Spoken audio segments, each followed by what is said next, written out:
Today is Tuesday, June 1st, 2021. Coming up on Roland Martin Unfiltered, President Joe Biden, the first president to speak around the Tulsa Race Massacre anniversary on the 100th commemoration. The first one to also call it a massacre. We'll show you some of what he had to say. We'll also hear from some of the folks who were inside of the speech, where I was as well. We'll also hear from actor Hill Harper, who participated in an economic empowerment day tied to the Tulsa Race Massacre Commission. We'll also hear from Congresswoman Maxine Waters, hear from other experts. They talk about the impact of the Tulsa Race Massacre. All of that coming up next on Roland Martin Unfiltered, broadcasting live from Tulsa, Oklahoma, the Greenwood District. He's got it. Whatever the miss, he's on it. Whatever it is, he's got the scoop, the fact, the find. And when it breaks, he's right on time and it's rolling. Best believe he's knowing. Putting it down from sports to news to politics. With entertainment just for kicks, he's rolling. It's on go, roll, y'all. It's Roland Martin, yeah. Rolling with Roland now. He's funk, he's fresh, he's real, the best, you know he's Roland Martin now.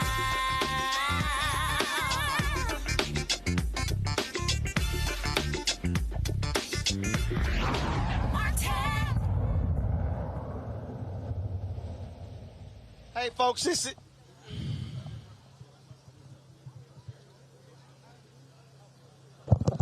See? Hey, folks, we're live in Tulsa, Oklahoma, in the Greenwood District, where about 30 minutes ago, President Joe Biden finished addressing the folks here. The crowd that you see there, we're standing right in front of Vernon AME Church here on Greenwood Avenue. Right across the street is the Greenwood Cultural Center. The crowd there you see who are gathered right there. Reverend Jesse Jackson Sr. came out to greet some of the folks who are out here. They came out here hoping to see President Joe Biden. He has not left after his speech. He was in the back actually speaking with a variety of civil rights leaders and others before he heads out back to Washington, D.C. And so, again, if we go back to the other shot, please. So folks have been all along this street here. They've been down here for the past 4 hours or so. You have a group of about 200 people, VIP invitation only, who were inside to attend the speech. There were those of us who were also in the press who were inside as well. And so the people came out here hoping to get a chance to see many of the dignitaries who was there. Reverend Jesse Jackson Sr. attended the speech. Reverend Al Sharpton was there. Mark Morial, President and CEO of the National Urban League, also there.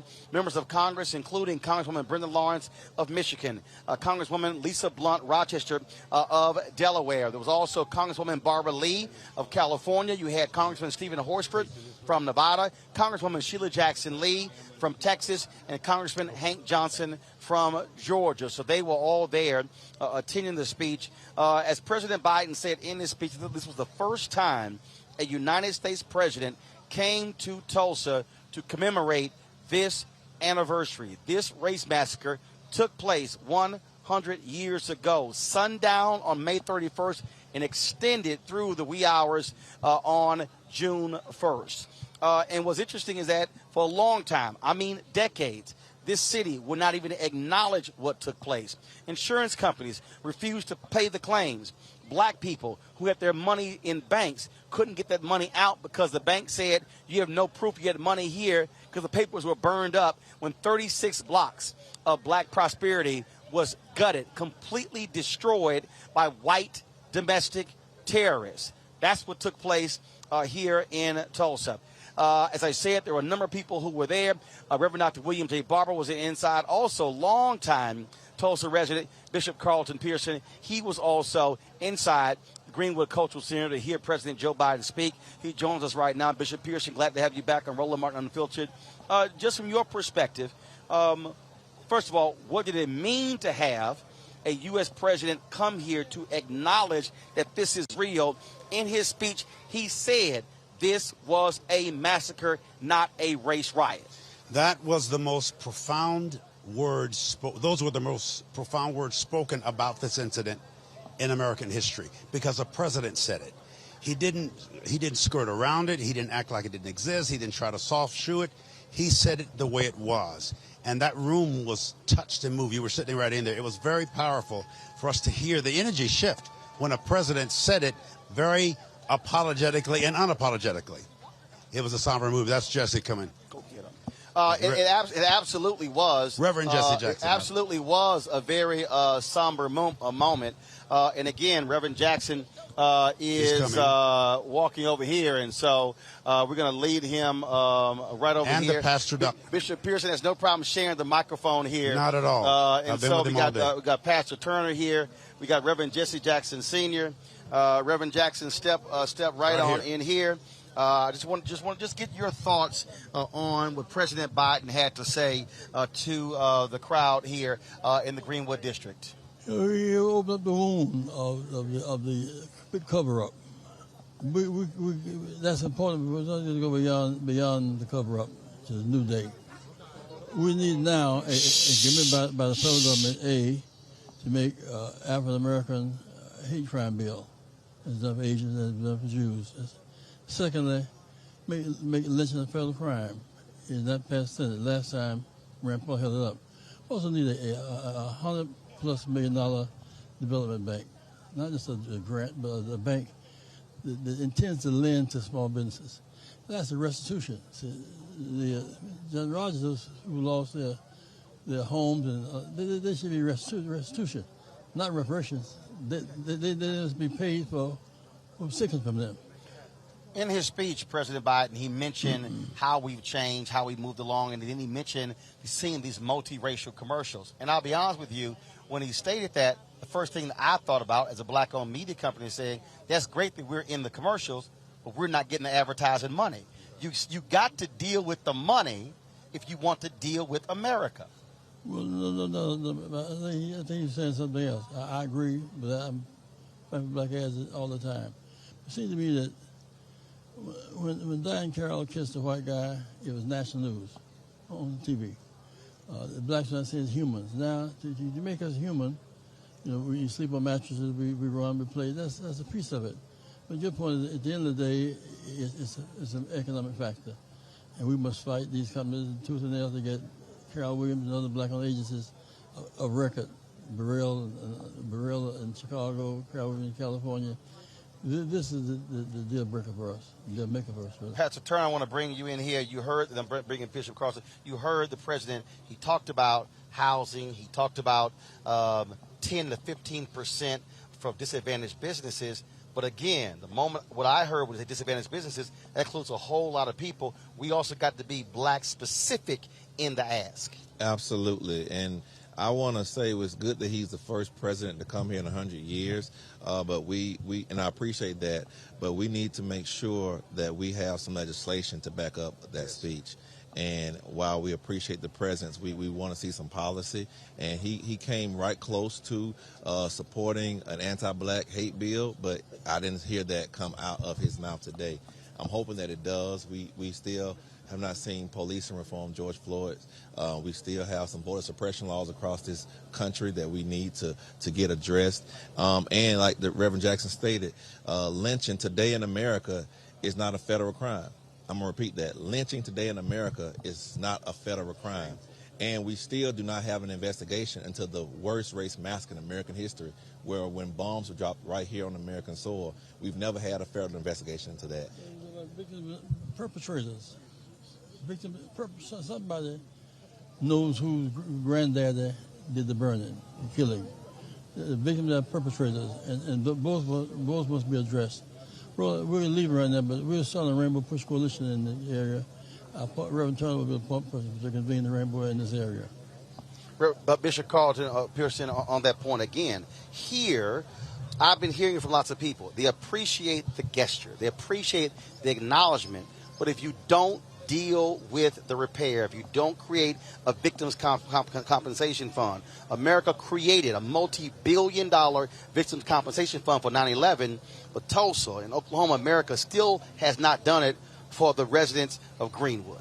Well, first of all, we're not asking for special rights. We're just asking for equal rights. The equal rights that this section of Tulsa and really of the state earned. We had a city. They didn't drop bombs on black people. They dropped bombs on black progress. And that's what they fight the most. We want progress, not just process. We can talk about it. They've been talking about it for years. Words don't mean anything without action. We're expecting action. We're actually demanding action. And we want every American to vote and talk to their congressperson, male or female, Democrat or Republican. We need change. If we don't, because the whole world sees this, we're going to look like an unjust country. Is it justice or just us, as we often say? Reverend has been saying it for decades, very clearly. They know what he says is accurate. Let's do it. We're commanding, we're demanding, we're expecting it to happen. Right, Rev? Yes. It's going to happen. Reverend Jackson, you, for a long time, you ran Operation Breadbasket that morphed into Rainbow Push. I went over to the convention center today where they had this economic empowerment day, supposedly focused on African Americans, that all of these companies listed as sponsors. And the first thing I said was, are these companies spending money on black law firms, black catering companies, black transportation companies, black engineering companies? That's why Reverend Turner and Brother Bishop are going to form a Rainbow Push Coalition in this area. They must board directors, C-suites, supply contractors, a whole range of. You count on it, Roland. Love you, buddy. Reverend, I appreciate it. Thank you, man. Always good to see you. Pastor Turner, I know you got. I told you about that Omega stuff. Don't start. Pastor Turner, I know you got the revival tonight. Get on with that Kappa stuff. Bishop Pearson, I appreciate it. Thanks a bunch. Y'all need to go on. Don't have no. Don't start none. Won't be none. All right. Don't start none. Don't start none. All right, folks. That was Reverend Jesse Jackson Sr., Pastor Robert Turner, and also Bishop Carlton Pearson.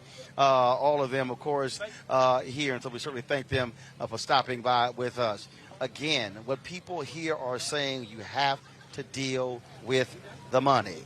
If you don't deal with the money, you're not dealing with the fundamental problem that exists in this country. And so that was the focus there. Anthony, if we could actually turn that camera around there. I need to give y'all a sense. So let's go to the high camera. I want to show y'all something. I told y'all it was 36 blocks. It was 36 blocks that was destroyed. We're standing on Greenwood Avenue.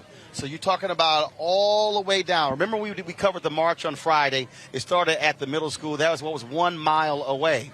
And I was talking to a brother who grew up here, and he talked about all of the businesses that were on this street. We talk about Black Wall Street. Well, now let's go to Anthony's camera.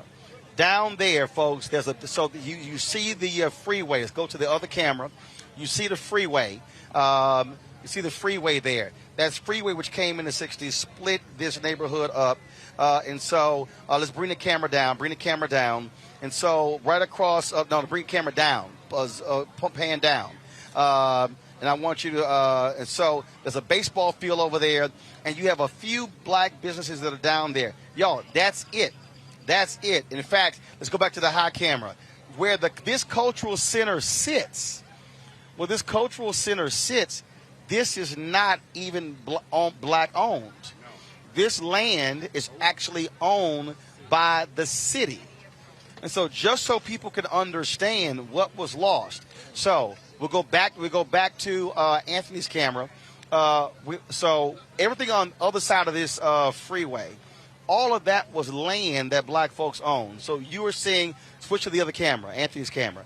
On the other side of this freeway, all of that was black-owned land, and you had a number of businesses. Now you see high-rise structures, you see apartments, you see other buildings that are coming up that are actually being built.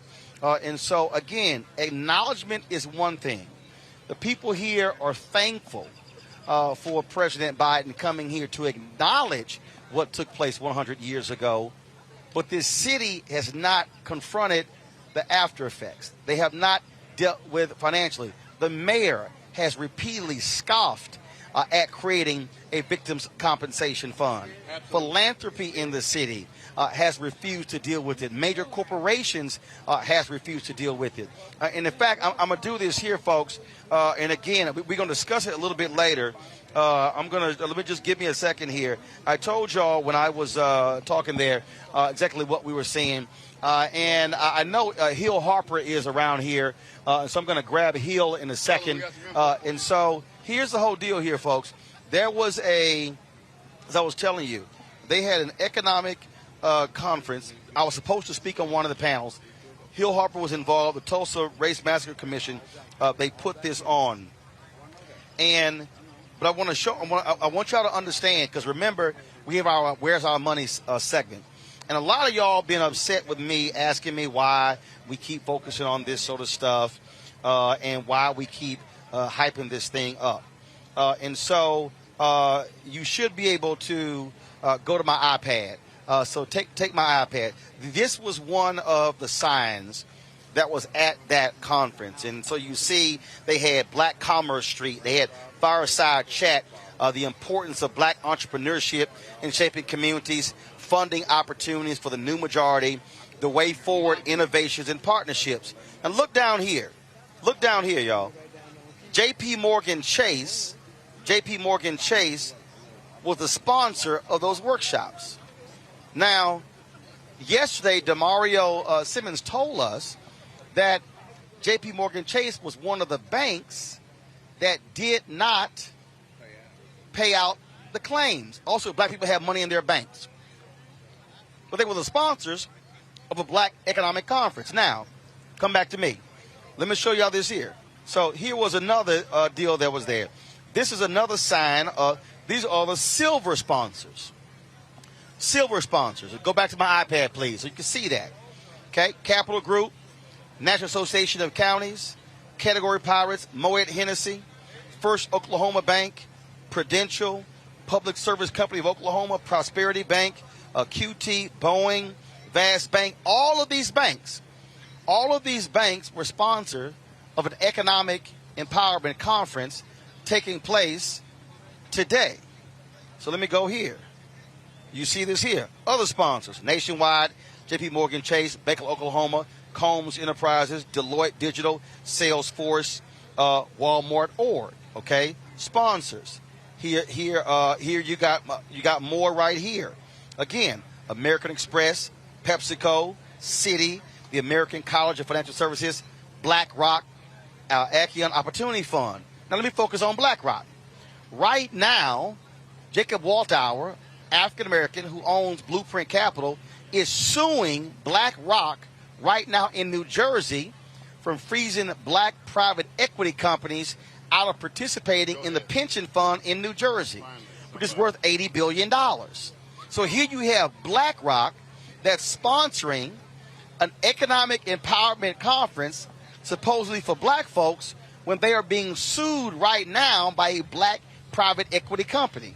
And so here are the questions. And again, as I told y'all, I was supposed to be on one of the panels. They lucky I couldn't make the panel. I had to be inside of the bubble here to be on the inside for the Biden speech. But I would have asked those companies while they were there, what is your black spend? Thank you. How much are you spending on black-owned advertising, black-owned media companies? Zero. How many outside law firms, black-owned, are you using? How many black accounting firms are you using? How many black catering companies are you using? How many black limousine companies are you using? So you can't sponsor a conference as talking about black economic development, but if you are the companies, you are not actually practicing the very thing that you're claiming that you are sponsoring. So that's what you cannot do. Now, just understand, folks. So here's what we're going to be doing. We're going to be contacting every single one of these companies that sponsored this conference. We're going to be contacting every single one and going to ask them with a race equity index, what is your black spend in all of these categories? And then we're going to ask, how can you sponsor a conference on black economic empowerment if your black spend is around 1 or 2%? Do y'all understand what I'm talking about? So this is what we're talking about in terms of the type of demands that we are making consistently to folks. one of our panelists, Ben Dixon, as well. Now, and to you talked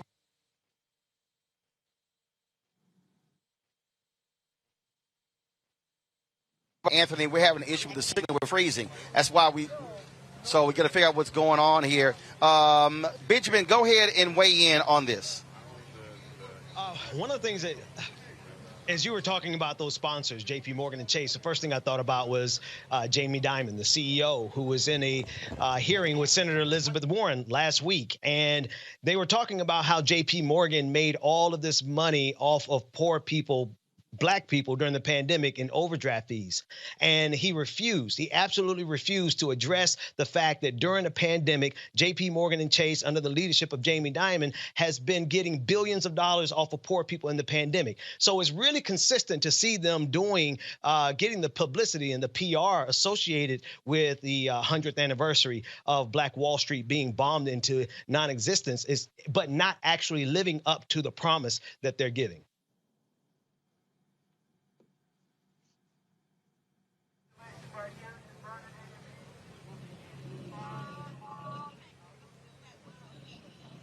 Mustafa?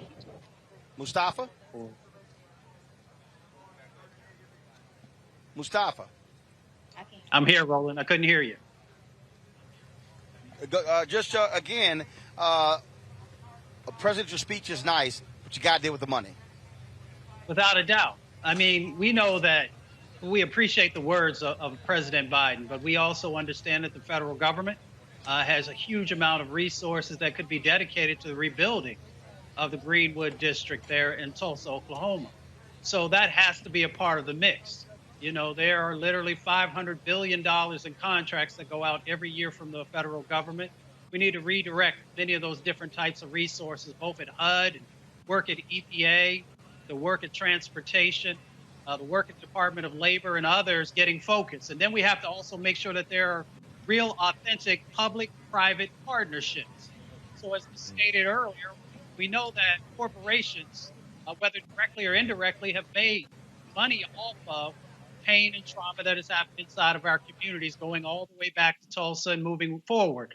So we have an opportunity also to make sure that they are coming together with the federal government to make sure that there is transformative change that is happening, that is community-led, and so that we're actually building wealth back into this community and communities across our country. But this right here, I dare say, Teresa, is why we can't be afraid to challenge folks directly.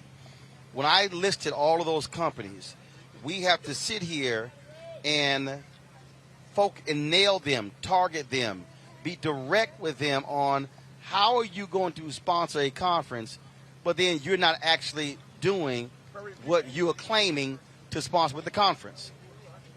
You're absolutely right. It's a twofold process. And I think people have had this mindset, especially those that are sitting in high positions in corporations, that if you just throw money at the problem, then the problem will be solved. And I think also essentially when people are asking for sponsorships for different organizations and different events that they have, is that we also need to be putting fuel to the fire and ask them about that index that you were talking about, Roland, and preparing that document of racial equity. And part of it is, you know, knowing what the products that they serve to communities of color, knowing what type of small businesses that, you know, they help encourage to grow on an annual basis, but knowing some of those aspects will, I think, also lead some of the individuals that are hosting these big conferences to figure out who to ask in terms of support. So, yes, I think this is, you know, a great boost, you know, to minority businesses where federal contracts have become available. But personally, I would like to know, what is that percentage? And does the criteria also change? Like, so there's a whole host of questions that I do believe that the first step is to, yes, we're going to boost, but I do believe there is a opportunity here where we can also shift the gears and understanding what that boost looks like for small businesses. In the speech, Benjamin, you actually didn't hear President Biden lay out specific, other than the 10 to 15% to call on agencies to spend with disadvantaged companies. As I said, disadvantaged could mean white women, could mean Latinos, could mean Asians, could mean a whole bunch of different people. And just so folks understand, I was literally texting administration officials while he was speaking, saying, I'm sorry, and I tweeted it. I was sending members of Congress saying, no, that's fine, but there has to be a breakdown, because if you go 10 to 15%, how much are white women getting? How much are others getting? So we got to be, and I keep telling people, focus on two things, dollar amounts and the percentage. To get both. Don't let them give you the dollar amount without the percentage. Don't let them give you the percentage without the dollar amount. Roland, as you're speaking, I'm thinking about how they're getting their way here. And what I mean by that is that we have suffered as black people in this country a racially specific harm. And you're in Tulsa, Oklahoma right now. 100 years ago, a racially specific harm. But they want to play this game with us to suggest that we can't ask for racially specific remedies for everything that has happened to us in this country. And so they dilute the solutions that would be best for black people and make it very generic because they don't want to give us racially specific solutions. Well, this country gave us racially specific harm for centuries. And I think it's time that they get this straight and prioritize the issues of black people in this country. Well, and look, first of all, the Supreme Court Croson decision, Mustafa, speaks to quotas, and it limits what government can actually do. And so we understand that. The point I'm making is what we can't do is allow folks to say, well, here's the number that disadvantaged businesses are getting. No, I need it broken down. I remember when I was in Illinois, the Chicago Defender, and the state of Illinois came in talking about the $190 million expansion of the Dan Ryan Expressway. And so they came forth and they were talking about how much women got, African Americans, Latinos, and Asians. And they were presenting to the Illinois Black Caucus. And I raised my hand. I said, I'm curious. If you're a black woman, which one of those categories you go in? They said, well, you go in black. I said, if you're a Latino woman, which category do you go in? They said, Latino. So you're an Asian woman, which category do you go in? They said, Asian. I said, well, hell, the W category should be WW for white women. I said, don't say women and then do black, Latino, Asian if all the women who are black, Latino, Asian go in those categories. That means that W category is really white women. What was the highest amount, the group that got the most money from that Express project? More than 50%? White women. That's why we have to break the data down and not simply accept the large number, percentage, or dollar amount, Teresa. I totally agree. And, you know, even on a local level, Philadelphia has probably the largest spend on city contracts there is thus far. And I've also made a complaint regarding what does some of those dollars look like, you know, being, again, the categories, a woman, a black woman. The only thing I'm missing is the LGBTQIA designation. But, I mean, even in those two categories, being a woman and a minority business, I only get credit for one of them. And so even if I start to look at that breakdown and I'm like, you know, that's interesting, I still now have to find a minority business, even though I'm a 2 for 1.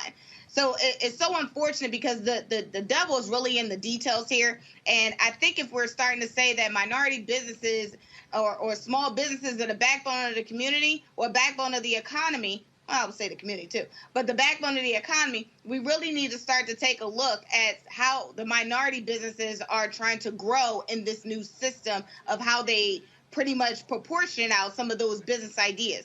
And I think if we talk about the larger issues, it is, you know, trying to figure out a model that I believe it exists. It's just people have to say yes to.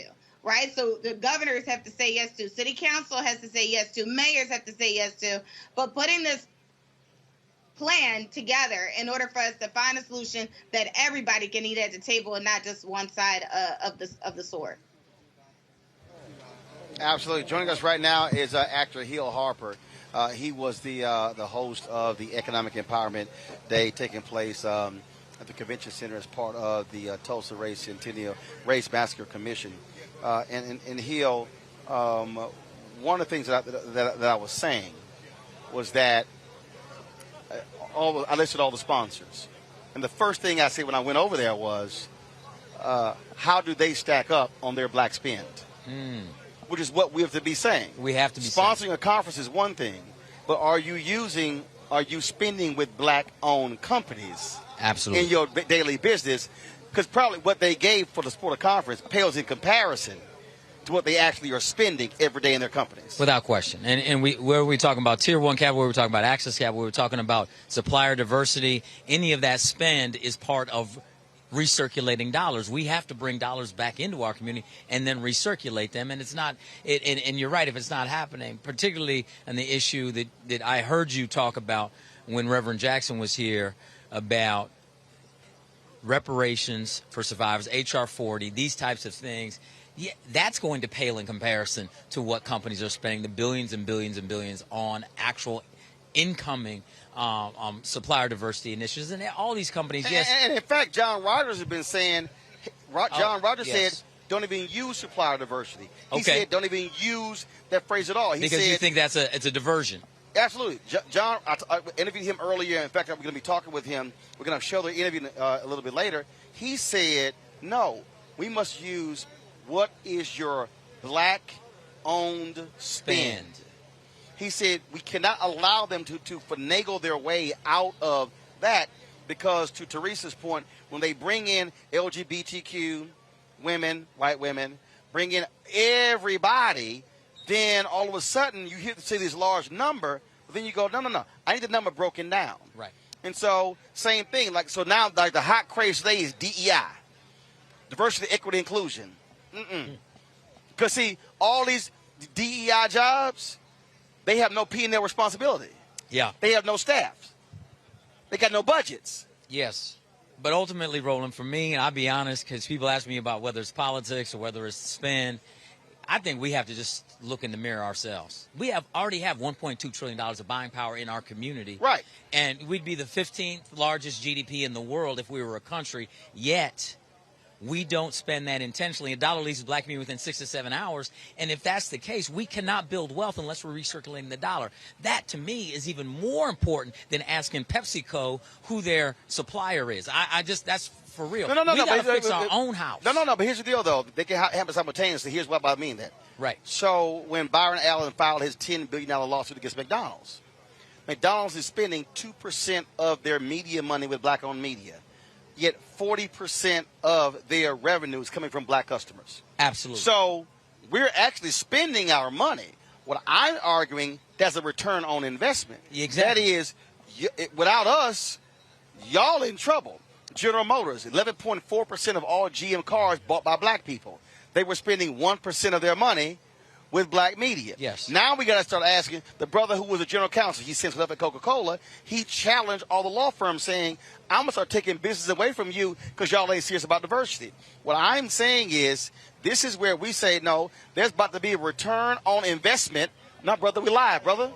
There's got to be a return on investment when we are making these demands because the companies are profiting from our spend. Without question.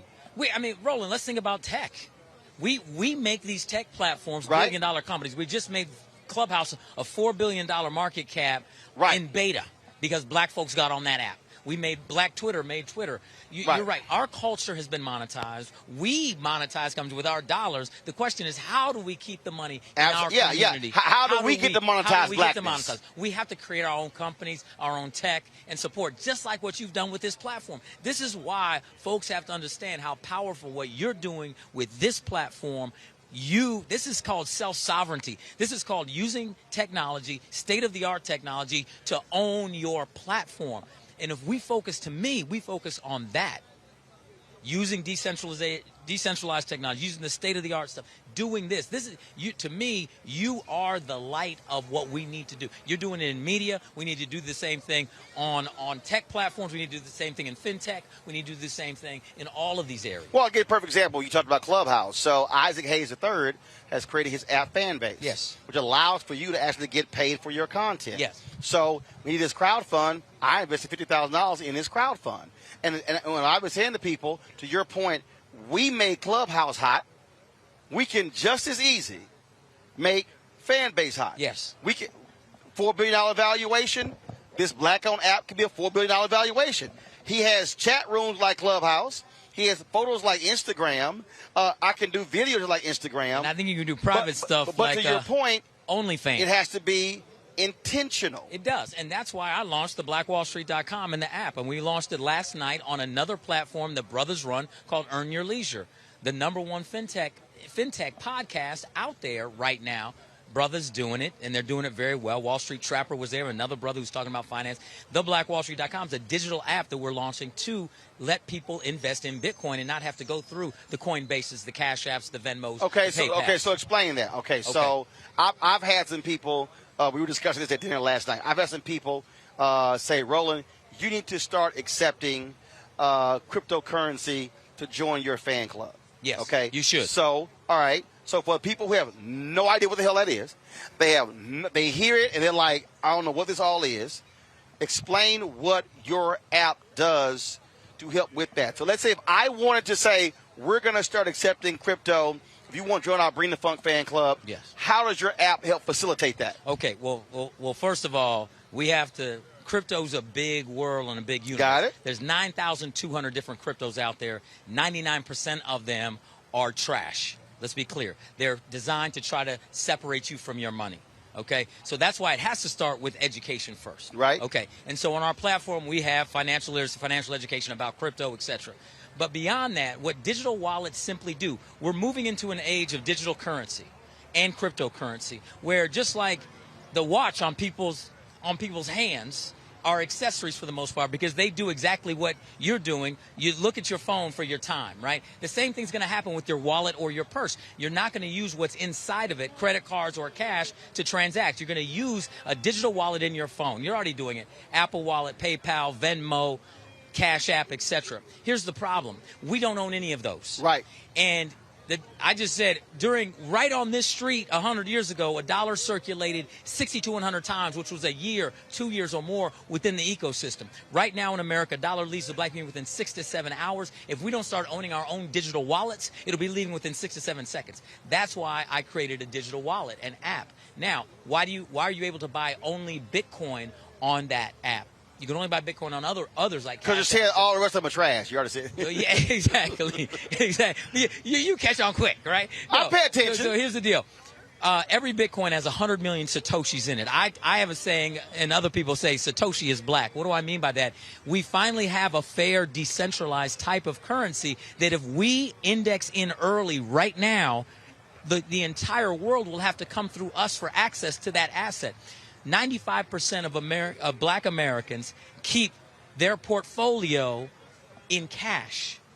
They keep it in cash. Why is that a problem, Roland? It keeps us poor. Why? Because cash is a descending value asset. They printed 22% of the circulating supply of money last year. If we're in cash, every time your head hits the pillow, you wake up poor the next morning.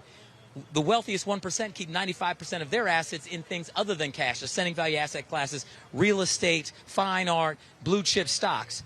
I don't tell people buy Bitcoin. I say sell your money, sell your cash, get into an ascending value asset. If we could convert, my goal is to have every black American have at least 1 million Satoshis. In today's money, that'd be like $380. If we actually did that, so if you have 2 parents in the household, 3 kids, that's 5 million Satoshis in that household. If we actually did that, there's only 2% adoption in the world. The rest of the world would have to come through us for access to this asset class. We would control the asset class. We've never controlled an asset class. And therefore, the price rises, and we actually are having and holding leverage. It's about creating leverage. And that's why us adopting Bitcoin and buying it through our platform creates power and leverage. All right. Where can people get the information? They go to theblackwallstreet.com, put your email address, and we will send you that. Or just go to Google Play or your app store and download actually the app, The Black Wall Street. And here's the deal they got to understand. We're building this so it's unbreakable. They're not going to be able to come and tear it down like they did here, right? And therefore, folks are going to have to go through a real stringent process when they load it. They're going to KYC, which means know your customer. People are like, I just want to come on and start just buying. No. You got to take your time, connect your bank account. It's a process, but it's a process worth doing. And I believe I'm going to make a big prediction right here, Roland. This is the first time I'm saying it, and since we're live, I want to say it. I believe that our app and our platform will create more black wealth than any single business or app in history. black wealth, black American wealth. All right. That's a prediction. That's it. Hill Harper, I really appreciate it, bro. Thanks a lot. Appreciate you, man. Continue doing what you're doing. You are our hero in the media space, and we have to support you and start accepting Bitcoin. 5 years from now, you come up to me, Hill, that interview, I don't know how people saw it, but at least that was the most valuable interview I ever had because I'm sitting on a bunch of Satoshis, and they're going to be worth a lot. All right. All right? Hill Harper, I appreciate it, brother. Thanks a lot. Thank you. This is another alpha man doing his thing. Right. I appreciate it. I'll take the microphone. I appreciate it, Fred. Folks, I had an opportunity to talk with the folks with the Human Rights Watch at Saturday's Descendants and Survivors and Descendants Luncheon about the work that they're doing across the country to deal with the issue of reparations. And so here is that conversation. On my show talking about black economic social justice because I believe it's a problem when we talk about social justice and we're talking about mass incarceration, we're talking about criminal justice reform, we're talking about voter suppression. Because if you don't deal with the money, then you really are not dealing with the fundamental problem in this country. So talk about the work that you're doing to deal with black economic social justice, whether it's in Tulsa or around the country. So let me start off by saying this, Roland. The genesis of our program at Human Rights Watch, our U.S. program, is focused on racial justice and the interconnectivity of economics, of poverty, of inequality, of policing, and of systems is what this work is about. And the work that Dreesen focuses on reparations and economic justice in communities like Tulsa, is at the root of that work. So, Dreesen, why don't you talk about that? Reparations is an economic justice argument. It is an economic justice plan. And therefore, communities all across the country have been ravished by either white mob violence or systems of white supremacy that have suppressed the economic, social, political outcomes, disenfranchised generations of black people, including here in Tulsa. So the argument that this needs to be repaired, this needs to be remedied to its fullest extent, not halfway, not partially, but to its fullest extent, return Greenwood back to its prosperous black wealth origins. Greenwood is not a story of white wealth on black bodies. Greenwood is a story of black wealth, so we have to restore this community back to that place. See, one of the reasons why we have expanded this in a sense is because as somebody who studies words, I look at how this discussion is framed. Whenever there's a debate, folks are like, well, you're talking about going back to slavery, going back to early 1900s. What I constantly do is bring this thing all the way to present day. So when you look at the committee in Tennessee that just did, where they said the Tennessee state effectively was owed anywhere from $150 to $500 million because they've been grossly underfunded since day one. That still happened. The HBCU lawsuit in Maryland, where they finally settled Maryland and gave up $577 million. Same thing. And so I think it's important for folks today to understand that it's still happening. And so we can't have a historical conversation. We got to have a present day conversation as well. Yes. And that's really what we've been talking about, Roland. When we've been working with Congress on H.R. 40 to establish a commission to look at the history of slavery in the United States and how it ties to reparative justice and reparations, that is about connecting it to present day. This story is not just about what happened 400 years ago. People cannot understand this concept, and they can't understand the issues that we're fighting for if they can't connect it to what is happening today. That's what this work is about. The work that Dreesen oversees, that's what it is about. It is looking at what is happening now. We're here in Tulsa today. We're not just talking about things that happened 100 years ago. We are telling the story and making the connection between that and everything that has happened in between up to 2021. See, I think they can make the connection. They don't want to make the connection because in their minds, like, well, you'll be taking my money. That's why I go, okay, were you vocal with the 9/11 Victims Compensation Fund? Were you vocal when the communities have been destroyed from tornadoes or from floods? And so my whole deal is, when we are having this debate, I'm going to use your own language and arguments against you to then force you to defend what you have previously supported and then say, why I should apply to black people. Right. And access to health care, you have, less access in neighborhoods across black communities. Preventative deaths for maternal health care, on to education, deprivation of resources, deprivation of wealth accumulation. These are all connected. Police violence against the black community, not just police killings that are the tip of the iceberg, but the conditions of poverty that are systematized for these black communities to be in. Redlining, urban renewal, racialized segregation policies. These determine the health outcomes, the education outcomes, the employment outcomes of black people across America. So how are you also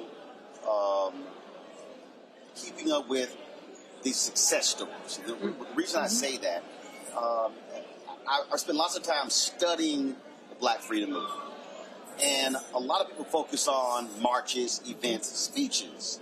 But there was a strategy behind it. And one thing that Dr. King always talked about was we have to be constantly celebrating even small victories so people now realize that we're actually making progress. So talk about that.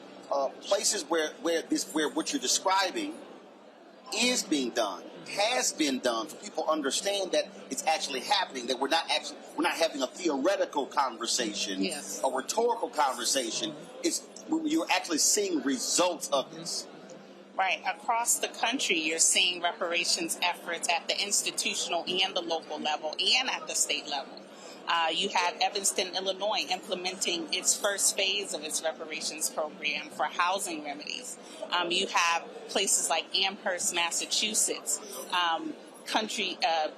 cities in the South that are examining not only the past, but how the past impacts present-day outcomes. But they're not all calling them reparations. They are not. Because I want you to add that as well, because that's important for people to understand that, again, the word scares the hell out of white America. So there's also examples of places where they are achieving the same result, but calling it something else. Yes. Right.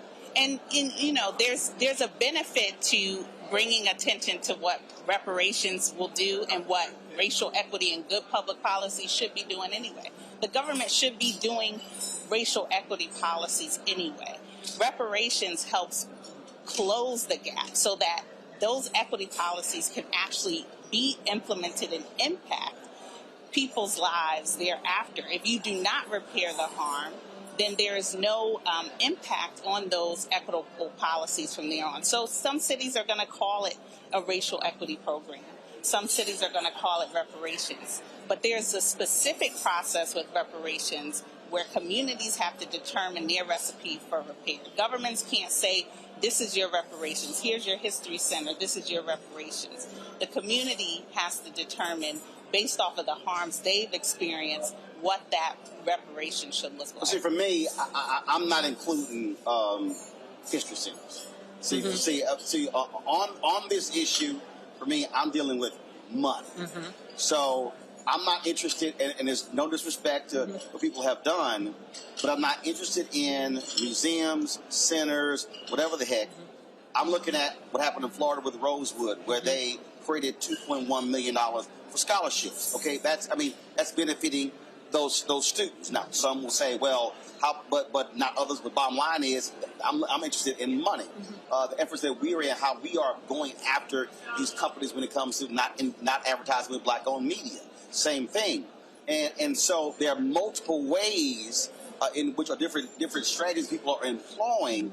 And I think that's also important for people to understand that there's no one strategy. Yes. There are multiple strategies. You got legal teams use multiple legal strategies to achieve the same goal. Yes, and that's what we civil and human rights lawyers do. You know that, Roland. And this is what people need to understand about reparations.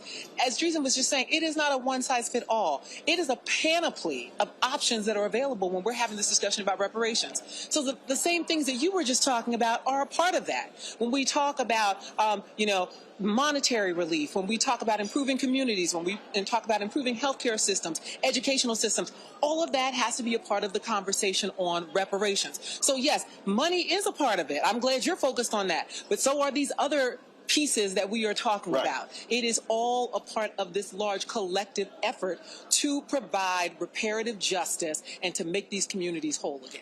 And that's why, I think it was Forbes or Fortune, one of them just did an article that said there was some $50 billion that was actually given by corporations and very few that is being spent.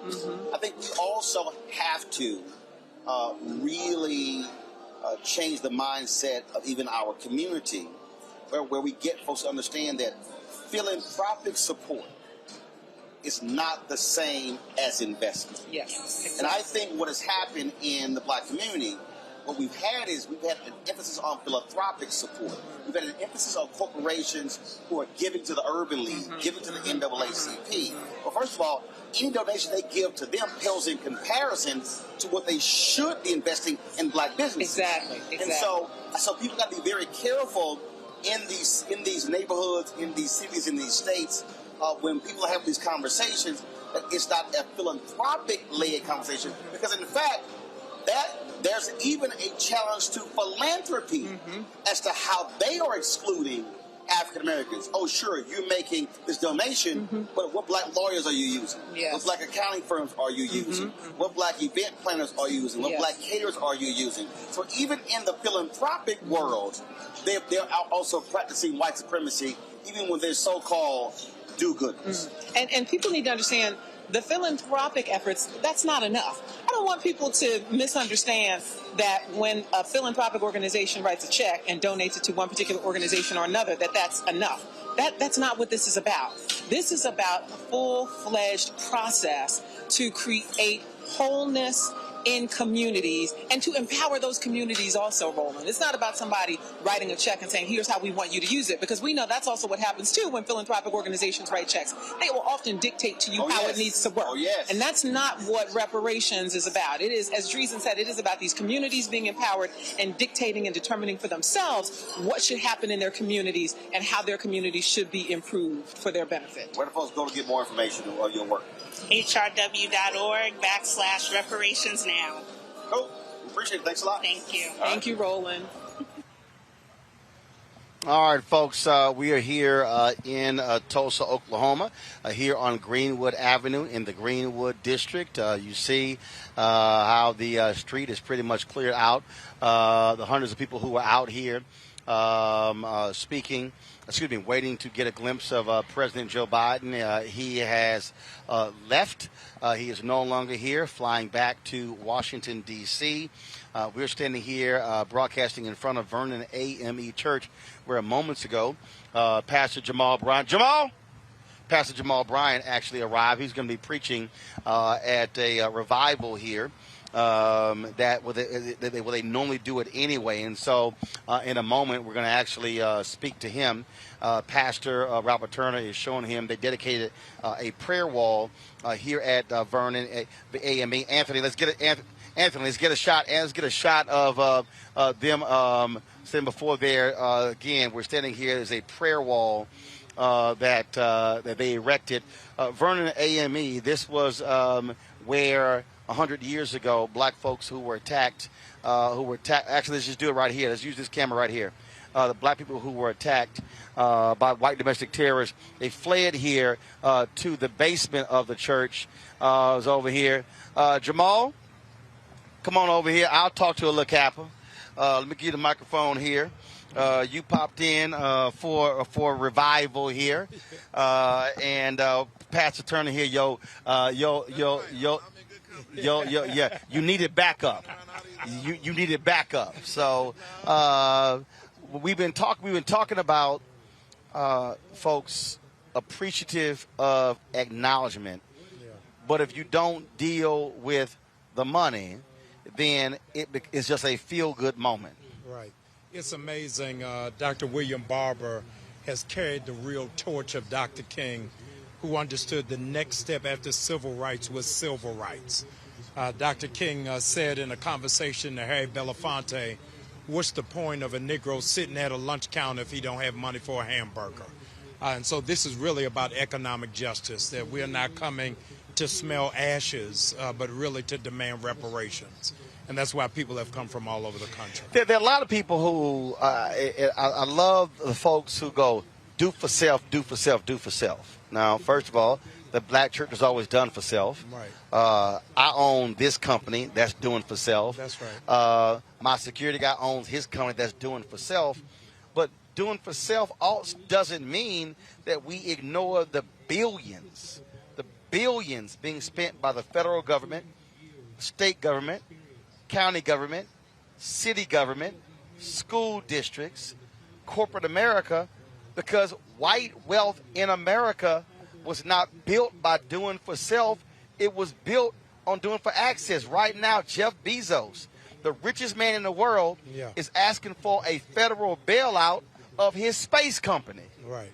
He got the money. Right. But he's looking to the federal government for a check for his space company. The other side of that, Roland, is the reason why we're here is America hates when we do for self. That the African Americans... Hold on. Yeah. Don't, see, for everybody, somebody watching right now, hold on, as my man D-Nice said, let me run that back. Yeah.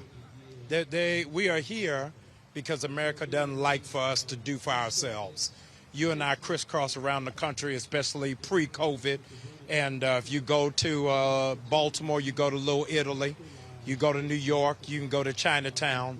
Nowhere in America can you go to Little Africa.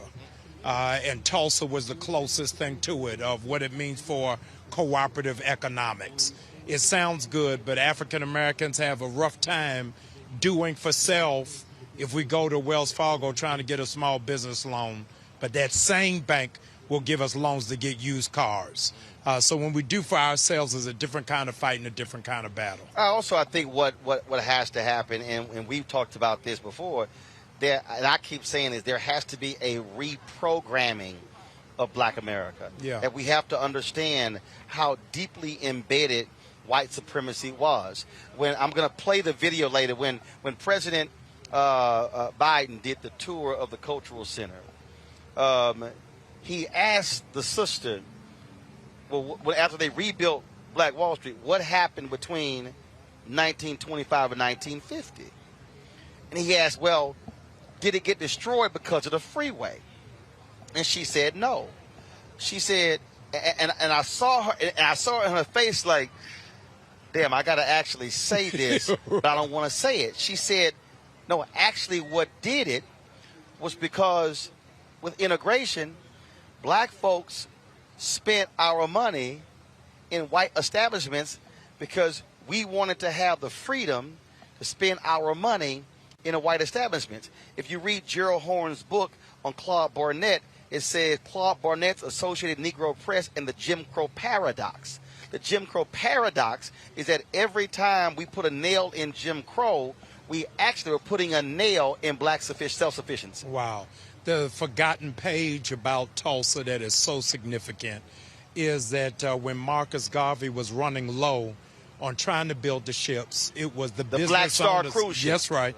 It was the black business owners of Tulsa that sent money to New York to help them become afloat. So this cooperative economics is building an ecosystem. So you're built right outside of D.C. You're just coming from Houston, coming from North Carolina, now in Oklahoma. Built, right. built by, and this I keep trying to explain to people. Right.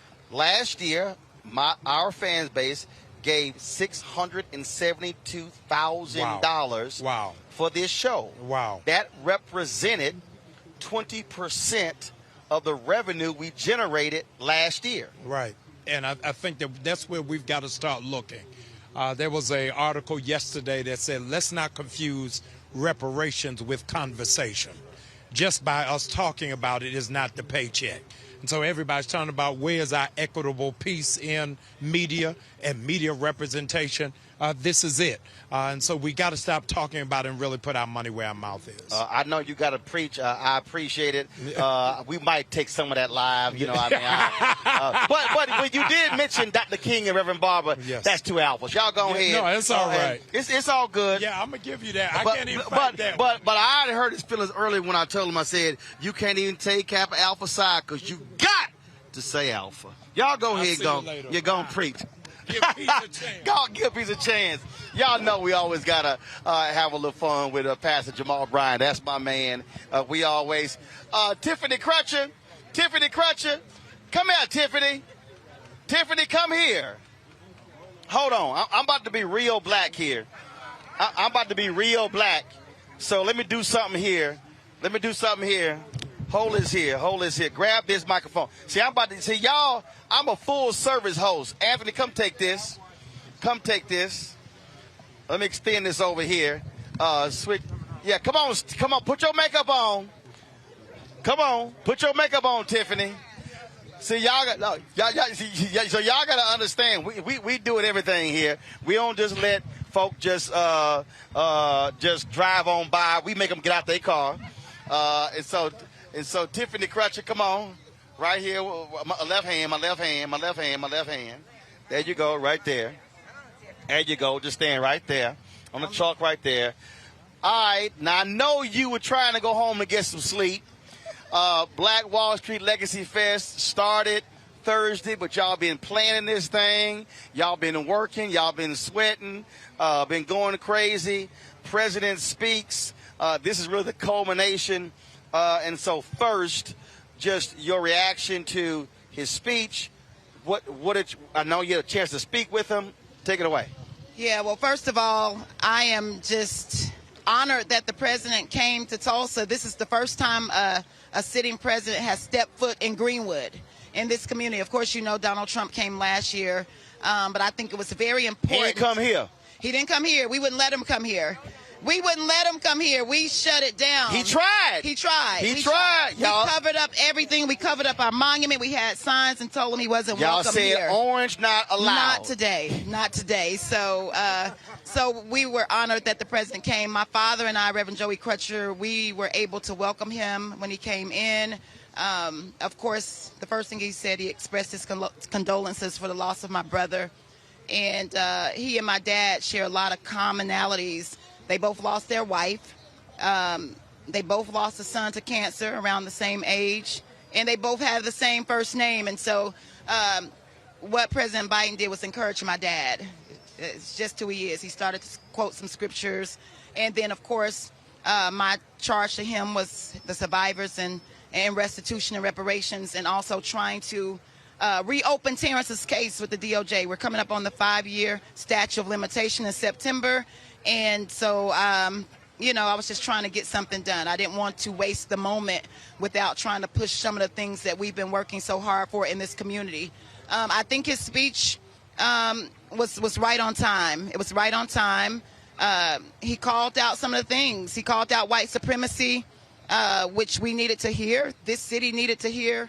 And he talked about a lot of the residual effects of what happened, the continuing harm that we're dealing with today as a community, the redlining and the housing discrimination and land ownership and gentrification. So I thought it was what it needed to be. My thing is, where do we go from here? How do we use this moment as a stepping stone to keep building? And I don't want this to be a lost moment. I don't want this weekend to go away and then everything is back to normal. That was so last night when we had dinner, I ran into a gentleman who works with the Kaiser Foundation, and I said to him, I said, do y'all understand that the demands offered by the attorneys is literally a drop in the bucket. For sure. To what y'all could actually do in Tulsa. He said, well, what do you mean? I said, what's the largest annual event in Tulsa? And I've yet to actually get an answer. I said, I want to know. I said, what's the largest annual event that brings people from outside the city? I said, if y'all had any sense, y'all would realize that if y'all partnered with the Black Wall Street Legacy Fest, and you took Thursday through Sunday. That's right. And turned this into a full-fledged festival that had workshops, entertainment, all of that around Black Wall Street. I said the $50 million being asked could literally be generated in I said in 2 years, Right. I said you could create something that brought 10 to 100,000 black people to Tulsa every year. I said, but y'all are being short-sighted That's right. on 50. On 50, that's right. And it's just not about that. And then he said, well, I would love to get you together with my boss. I said, set the meeting up. I tell your boss the same thing. Good. I said, but you got to meet with community folks. That's it. And say, we're going to do this thing together. I said, because otherwise, I said, your hotels be filled up. Your restaurants be making money. There were white folks in New Orleans who shut down in the first few years of Essence. Wow. Then when 300,000 hit the city, wow. Then 350, then wow. 400, then 450. Mm-hmm. Now, they shut down other times of the year, but they're going to be open during Essence right. because they understand.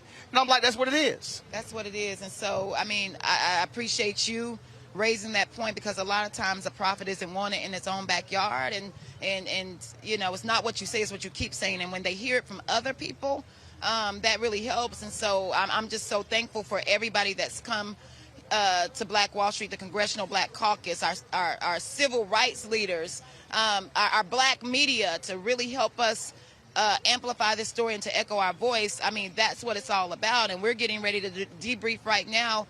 We cannot let this just be a moment. It's right. a movement. That's right. And we still got to keep screaming at the top of our lungs reparations for these survivors that are still here and for this community. We want to reclaim our land.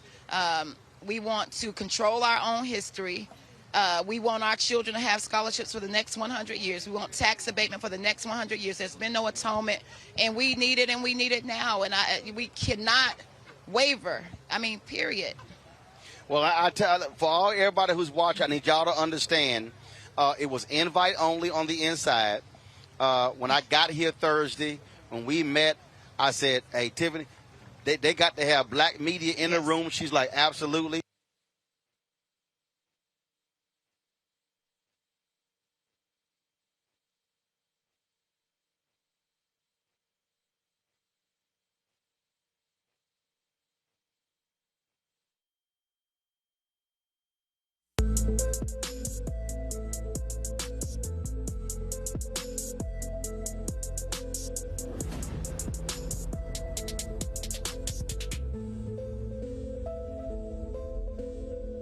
People our age have lost the ability to focus the discipline on the art of organizing? The challenges, there's so many of them, and they're complex, and we need to be moving to address them. But I'm able to say, watch out, Tiffany. I know this road. That is so freaking dope.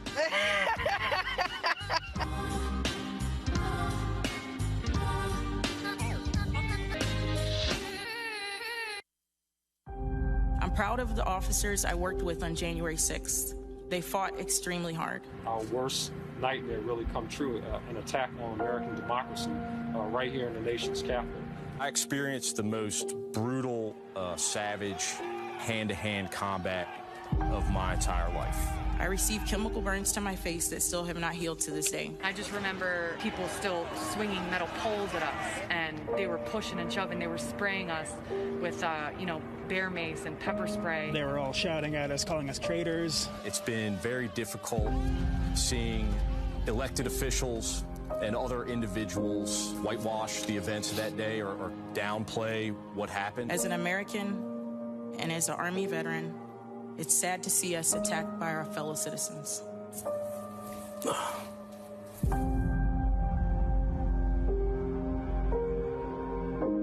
Midas Touch is responsible for the content of this advertising. I believe that it's movement time again. In America today, the economy is not working for working people. The poor and the needy are being abused. You are the victims of power, and this is the abuse of economic power. I'm 23 years old. I work 3 jobs. Work 7 days a week. No days off. They're paying people pennies on the dollar compared to what they profit, and it is time for this to end. As essential workers have been showing up to work, feeding us, caring for us, delivering goods to us throughout this entire pandemic. And they've been doing it on a measly $7.25 minimum wage. The highest check I ever got was nearly $291. I can't take it no more. You know, the fight for 15 is a lot more than about $15 an hour. This is about a fight for your dignity. We have got to recognize that working people deserve livable wages. And it's long past time for this nation to go to 15 so that moms and dads don't have to choose between asthma inhalers and rent. I'm halfway homeless. The main reason that people end up in their cars is because income does not match housing cost. If I could just only work one job, I could have more time with them. It is time for the owners of Walmart, McDonald's, Dollar General, and other large corporations to get off welfare and pay their workers a living wage. And if you really want to tackle racial equity, you have to raise the minimum wage. We're not just fighting for our families, we're fighting for yours too. We need this. I'm going to fight for it until we get it. I'm not going to give up. We just need all workers to stand up as one nation and just fight together. Families are relying on these salaries, and they must be paid at a minimum $15 an hour. $15 a minimum. Anyone should be making this to be able to stay out of poverty. I can't take it no more. I'm doing this for not only me, but for everybody. We need 15 right now.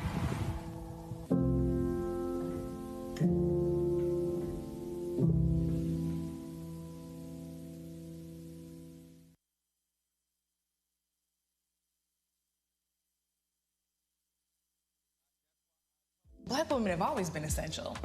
So now how are you going to pay us like that? And it's not just the salary. I mean, there are a whole number of issues that have to support us as women. Yeah, but that's what we deserve. We shouldn't have to beg anybody for that. I think that we are trying to do our best as a generation to honor the fact that we didn't come here alone and we didn't come here by accident. I always say every generation has to define for itself what it means to move the needle forward.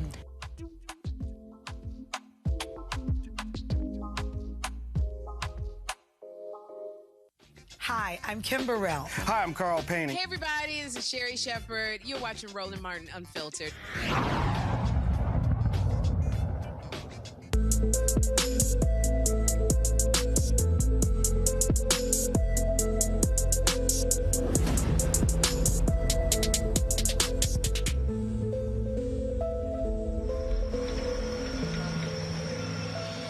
All right, folks, welcome back to Greenwood, the Greenwood District here in Tulsa, Oklahoma. In his speech, President Joe Biden talked about voter suppression and redoubling the efforts to fight for voting rights. He even said 2 Democratic senators are the ones who are holding out from ending the filibuster.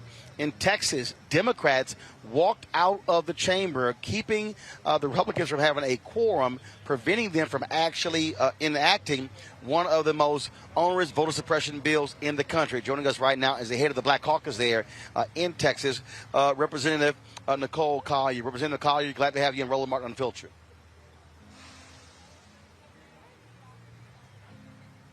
I'm not able to hear her, so if you can unmute yourself. Can you hear me now, Roland? Now we can hear you. So I appreciate it. Thanks a lot. So talk about that bold move to walk out of the chamber. Look, y'all are limited. Republicans control the House and the Senate, but that action kept them from being able to pass that bill. Explain to people what happened. So, yes, so the process of how SB 7 was handled is no different than how the legislative session went the whole entire time. You know, we had Democratic members who would put forth amendments to bills that the Republicans put forth to try to reduce the harmful impacts that they would have. But most of our amendments, most of the time, would be either stripped out, watered down, or flat out denied. And so we've said enough is enough. we pulled back from, you talked about what happened 100 years ago. You're talking about what happened in Tulsa. We reached back and looked at what happened 50 years ago. We talk about how the blacks did the sit-in during the Jim Crow era when they had those Jim Crow measures. The least we could do is walk out when we were faced with the same. And our Republicans obviously were a little bit upset when y'all did that. But bottom line is they earned it. Yeah, I mean, literally, the whole entire session has been about their conservative agenda. They did the permitless carry. We had one of our legislative Black Caucus colleagues, Representative Harold Dutton. All he did was ask that the pretext stop, that if you see a person carrying a gun under this new permitless carry bill that the governor is going to sign, then that would not provide a pretext to stop them, because we know that blacks are more likely to be pulled over and stopped by law enforcement than their white counterparts. So why, what's the problem with with providing a measure that said that they could not use that as a pretext to stop them? No, when that measure went over to the Senate, they stripped it out. So just the blatant disregard for the impact that their laws have on people of color was called for an equal response. And Texas Governor Greg Abbott was not at all happy with what y'all did. No, but let me tell you this. I don't even see how. So Governor Abbott says that he's going to veto Article 10 of the budget. Okay, that he's talking about, I presume, the budget that's going to be in place on September 1st of this year. But that budget includes the salaries not only for myself, and let me tell you, I'm not concerned about the $600 a month that the state pays me to serve as the state representative. I'm more concerned about my staff. I'm concerned about the staff of all legislative members, Republican and Democrats. I'm concerned about their health insurance. Has this pandemic not showed us how important it is to have health insurance? I mean, we already have the highest rate of uninsured, and for the governor to threaten to veto Article 10, which includes the health insurance and retirement benefits for the legislative body, is a petulant punishment for all of these individuals. No. I want to calm that right. Last question for you. The governor's going to call a special session. What's going to happen next? And then, obviously, y'all got to be prepared for that moment. Yes. Well, we already knew he was going to call a special session. In fact, this is a redistricting year, so we got to do the redistricting, and that was going to be called in a special session perhaps in August or September. And then also there's federal dollars coming down from the pandemic that we're going to have to distribute. So those were items that were already on a proposed special session, but now I anticipate he's going to add this election, these election matters. And, we knew this going in. We knew that one of the consequences is that they could try to make it worse. But we're going to continue to leave all options on the table when it comes down to pushing back and opposing these measures. So whether that's trying to file points of order, talk the bill to death, or walking out is yet to be seen. But we don't want to, close out any of our options. Representing Nicole Collier, head of the Black Caucus there in Texas. We certainly appreciate it. Thanks a lot. Thank you so much, Roland.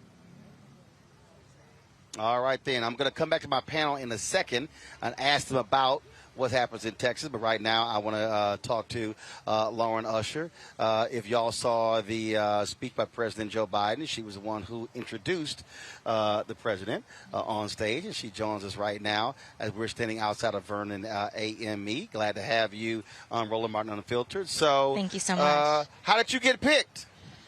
So, with working with the Justice for Greenwood team, the lawsuit that is currently in progress here for the survivors and descendants of the Tulsa Race Massacre, they reached out to me to introduce the president as being a descendant of J.B. Stratford, who had the Stratford Hotel, actually just steps from where we're standing right now. So where was it? If actually you walk down almost right past this blue plaque here, you'll see the plaque on the ground that will show where the Stratford Hotel used to be before the unfortunate massacre, burning, and pillaging of the community here. During his speech, the president called it a massacre, not a race riot. Yeah, I think that was definitely the correct term there. When you say race riot, as if there is the same responsibility on, the black people of this community who were receiving this horrific treatment. No, it was not that. This was a massacre of thousands of white people descending upon this community and taking what they had, destroying what they had built, and taking their lives, quite frankly. So he's naming it rightfully so, and I think it's part of a reckoning we're doing in the U.S. right now of talking about this dark history in Tulsa and in so many places around the U.S. that went through these terrible bouts of racial violence. Jelani Cobb, the journalist, sent a tweet out a couple days ago where he said he was surprised the number of whites here in Tulsa who he talked to who still doubted this happened. And that does not surprise me. I think there is a accidental ignorance, yes, from not teaching about this history, but there's a willful ignorance that's going on. You see it even as people are erasing what happened at the January 6th insurrection, of how we bury our heads in the sand with history that we don't want to deal with and reckon with. And purposefully, because sometimes if they have to reckon with it, as you know, what we're fighting for, then they have to repair. And so that's kind of where we're at right now. All right, then. Last question for you. What do you want to see happen next, okay? The 100th commemoration is finalized, okay? What now? What now is we continue the fight in terms of this suit and the reparations. We need to get back. We have survivors from that massacre who are still here, who are waiting for justice. We have descendants who have generational wealth that has been stolen from them. We have communities who have seen their lifeline basically be cut through by urban renewal. What we want to see is that repaired, that justice is bringing that back up into the equitable position that we know it to be. As DeMario from the lawsuit says, it has been a public nuisance for us to experience this, and what we need is that nuisance, the nuisance of the continued history of theft, of inequity, to be removed from the plight that we suffer from. So that's what we want to see. All right. Thank you so we appreciate much. it. Thanks a lot. Appreciate you. Thank you very much. All right, then.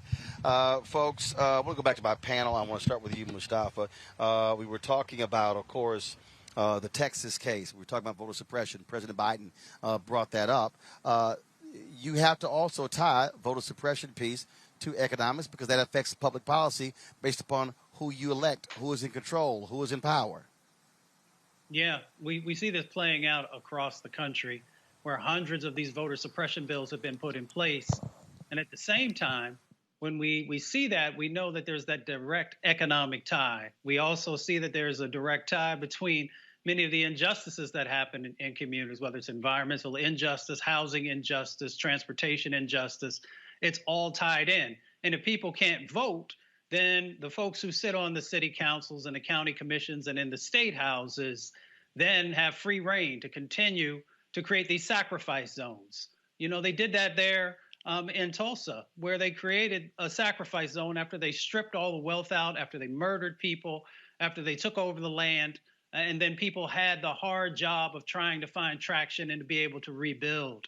So we understand that our vote is critical, and we understand that our vote is tied to power, and it's also tied to resources.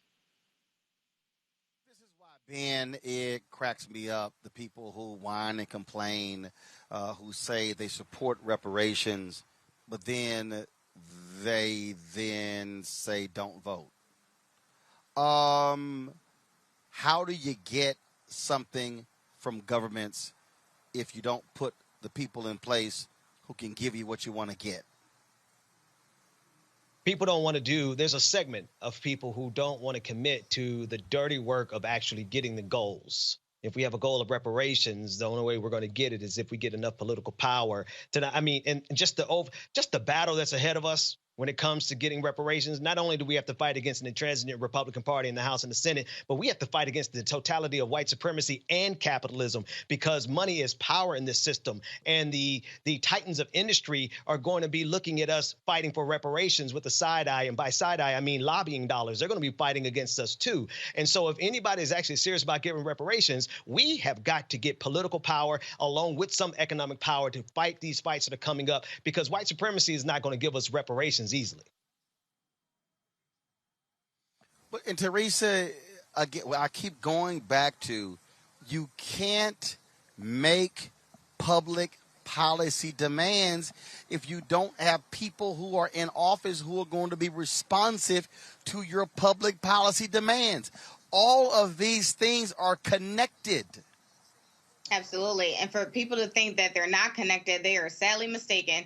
You know, those who work on campaigns know that the transition of power is essential. And part of that transition of power is knowing who's going to be in power in some of those appointed or elected positions. And so it is up to the will of the people during the campaign to express their need for public policy change in a certain area, to then curate that relationship as they transition into public office. So for people to think that the two aren't married, again, are sadly mistaken and are missing the ball on some of the biggest issues that are happening right now.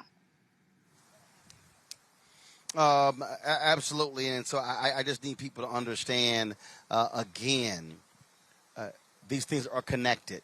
The reason we are so aggressive with this is we have to understand what's going on.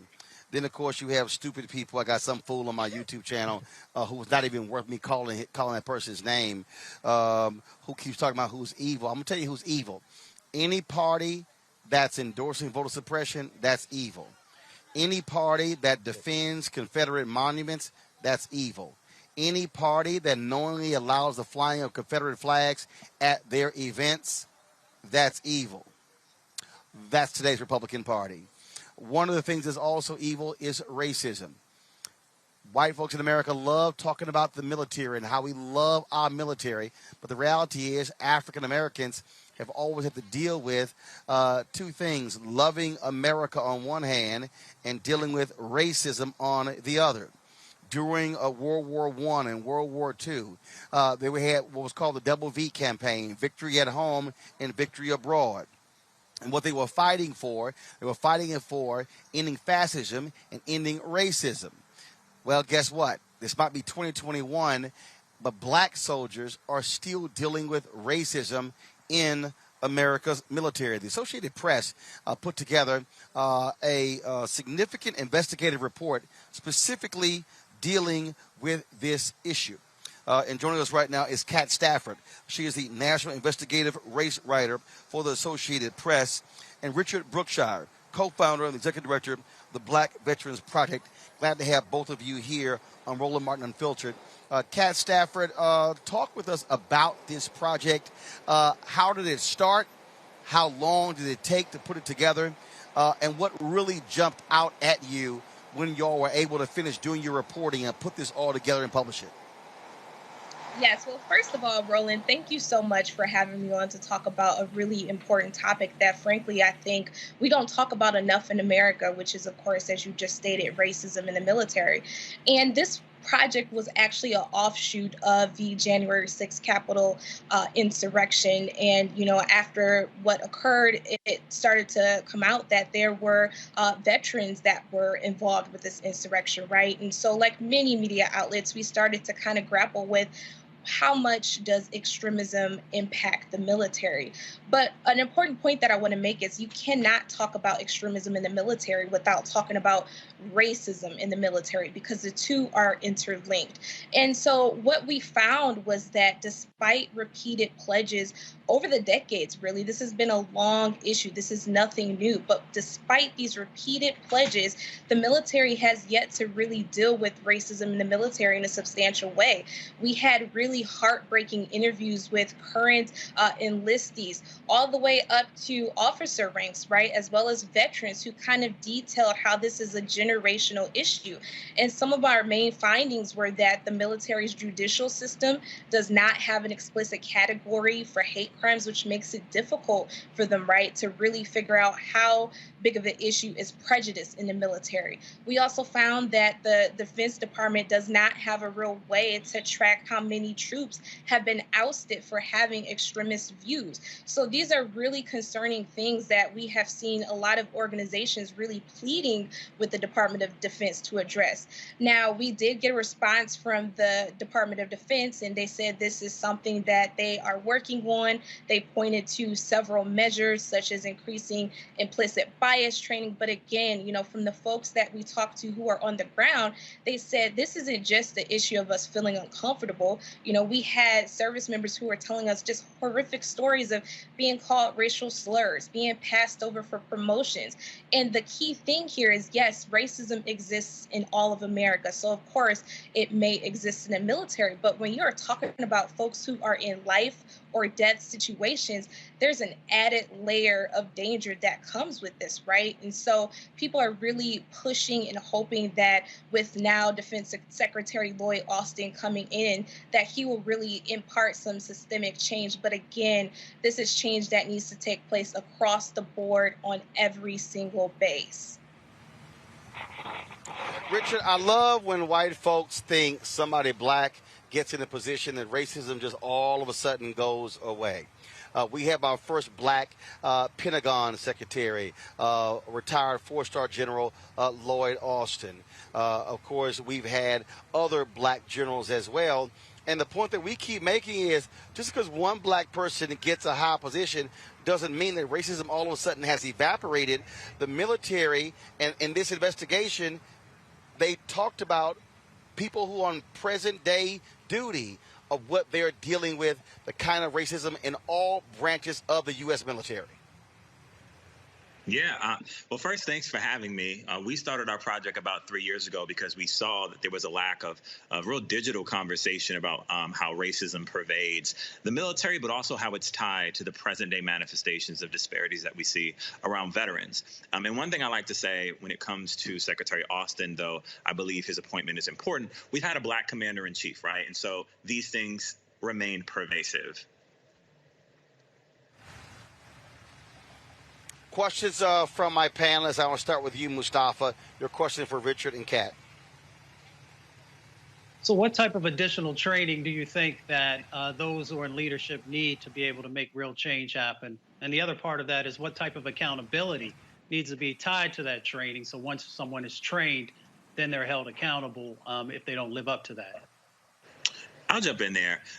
The military has the policies in place. They've had the policies in place for quite some time. They don't want to carry out those policies because of what the implications might be, because racism exists not only from the bottom in the enlisted corps, but all the way up to the top brass of the military. And so when you start to have a conversation about race and their focus on extremism, I believe is a misnomer, right? Extremism, how do you even qualify that? Somebody has to become a neo-Nazi and go commit a hate crime. We know that, you know, the creation of hostile work environments, the kind of passive things that were being spoken about, and overt things that were being spoken about earlier are quite rampant, and they have generational effects, especially when you become a veteran, when you talk about the military justice system. The same kind of racial disparities that we see in our civilian courts replicate themselves, except they have even more, in some respects, economic implications. And so the military actually has to have the courage to abide by its own policies and procedures and root out racists, right? And so when you think about the witch hunt that was Don't Ask, Don't Tell, and how effectively careers were ended under that policy, certainly, applying these policies around racism could be executed. But the implications are there are going to be so many people on so many different levels who frankly, are going to be at risk of being kicked out, right? And so there's also this conversation about the infiltration of white nationalists in the military. Also a misnomer. They've always been there. The military has been white man's land, right? This kind of institution that was beyond reproach, right? Self-governing in many ways. And one of the things that we at the Black Veterans Project are really looking at are what are the real systemic shifts that need to happen, apart from just the policies of the DOD, who are really a self-governing apparatus. We're looking at the fact that no civil rights protections exist at the federal level that apply to the military. The military is its own self-governing apparatus. So what we're trying to think through, and we're working hand in hand with some congressional leaders on, is something called the Military Civil Rights Act. And how that holds the military accountable is that it would have to abide by the same civilian protocols under equal opportunity and the same enforcement measures, right? So in this article in AP, it talked about 750 complaints of racial discrimination in the year 2020 alone. We have 1.5 million service members. Those numbers don't add up, right? Because they know that there's fears of retribution. There are wide-reaching implications if you do make complaints. And even one of the things that we were able to do last year, we were really pushing for the release of racial bias survey data that the DOD collects every 2 years. In our advocacy, along with the report by Reuters, we're able to force the DOD's hand to release just one single year of that data.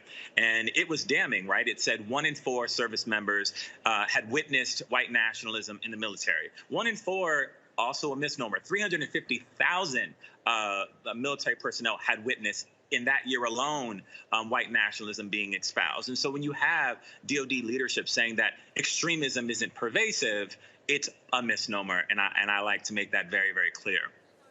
Hey, Roland, if I could just jump in. Teresa, really Kat, go ahead. Yeah, I just wanted to make a quick point. You know, during the course of several interviews that we did, we had veterans and others who said, and experts as well, who made this point that, you know, you could have all of the policies in the world put in place, right? We are seeing movement. You know, earlier this year, they passed the new National Defense Authorization Act with some sweeping changes, right? That would add, for instance, an inspector general who would be tasked with focusing on diversity and inclusion efforts, as well as weeding out extremism. But again, if you don't have the right people in place on the ground on these bases where a lot of these issues are happening, what real impact will it have? And that is something that we are still seeing service members ask. You know, they're saying it's great, it's encouraging to see now Secretary Austin at the helm of the Department of Defense. But again, you know, it's a lot of separation from the top and what's happening on the ground. And I do want to make one note that while Black folks are, you know, represented well in the rank and file in terms of who you're seeing serve in the military, as you start to rise up those ranks, looking at officers, looking at generals, it is overwhelmingly white. And that is also part of the issue. I'll jump in there one more time. So Teresa, one of our main research projects in the next year or two is to look at how military recruitment works writ large. Our new director of policy and research, while at Columbia, did a study of just the city of San Diego, looking at recruitment centers, and did some geospatial mapping, and was able to prove that there were recruitment centers strictly for enlisted in these kind of more impoverished Black neighborhoods, and the officer recruitment centers were in affluent white neighborhoods. So this is a system that the military deliberately has put in place. Teresa, your question. Yes. Well, one, thank you both. I think that is a full wealth of knowledge. I have a few family members who are currently in the military and those who have enlisted. So one of my questions is, if we are looking at the recruitment process a little bit more intensively, because as you know, some of these recruitment officers are showing up at, you know, colleges and practically high schools at this point. Some of the measures I think that you're putting out, is that also going to help in that sort of dialogue with, you know, some of the civil rights pieces? Yeah, I mean, so a recent report that took about 3 years to actually come together was looking at the nominations processes for the more elite military schools like West Point, like the Naval Academy. And what they saw something that we all know to be true, there was a dearth, right? And so when you look at military top brass, many of them have come through these schools. And so making sure that African-American communities are abreast of the opportunities, know about the different ways they can potentially, get into the officer corps. You have an overrepresentation of Black folk who have bachelor's degrees, which is the minimum bar to become an officer, that sign up as enlisted because they have bad recruiters, frankly, and they don't know the information. And so there needs to be efforts, and part of our project's work will be in combination with other organizations to do a public education drive, essentially, so that younger people who want to join the military are equipped with the knowledge that they need, so that this disparity, this really stark disparity, around 8% of the officer corps is made up of Black folk when they're 16% or around 16% of the U.S. population, that needs to be addressed. And it's not that it can't be addressed. There's an unwillingness to address it. And if I could jump in and make another point, one of the lead folks that we interviewed in this story, this was a woman who literally rose through the ranks of the Air Force, reaching the height of becoming a lieutenant colonel, right? This is a woman who has multiple medical degrees. She's a doctor. And even though she reached this height, she still faced so much racism. She told me stories about how she had white subordinates who refused to salute her, which is something that is a major issue in the military. She talked about how she was called racial slurs while she was trying to help patients in the Air Force. So again, it's one thing to recruit these folks to help make sure that they are rising through the ranks. But again, even though they are reaching the highest of heights within the military, they are still faced with racism. Ben, your question.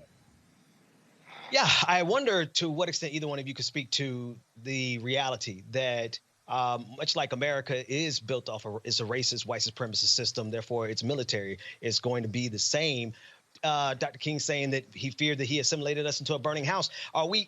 Is representation in the military in these ranks going to actually be achievable when we're literally fighting against the white supremacist core and the tools of white supremacy, the weapon of imperialism that's built on these ideas and these ideologies, literally built on the blood of Black people and Native people? But can we actually get that change from within?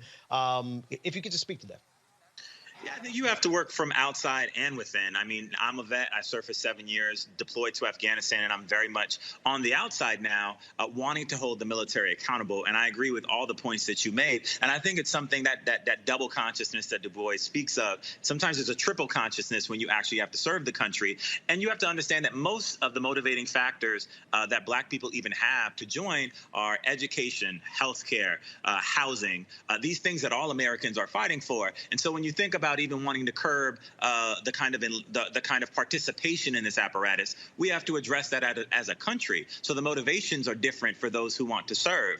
I also think it's very important that Black folk are represented in this institution, because by default, if we're not, we're going to allow this critical American institution that will not be going anywhere to be ravaged by white supremacists. And I don't want to see the world in that way. But when I talk about even the Military Civil Rights Act, one of the big things that we have to really think about is the ways in which the coffers of the military are protected, right? And so when you go through the equal opportunity mechanism, say if you are aggrieved around racial lines, you don't really have redress. Someone might get demoted, perhaps, get kicked out of the military, but there's no financial recompense. And so there's something called Faris Doctrine that's been in place right after Eisenhower said that we were on the cusp of a military-industrial complex, because we very much have a war economy in this country that we've not wanted to confront. And so Faris bars people who serve in the military from being able to levy suit against the military. That's a baseline worker protection. And so for us at the Black Veterans Project, in combination with a lot of other organizations as well, we're thinking about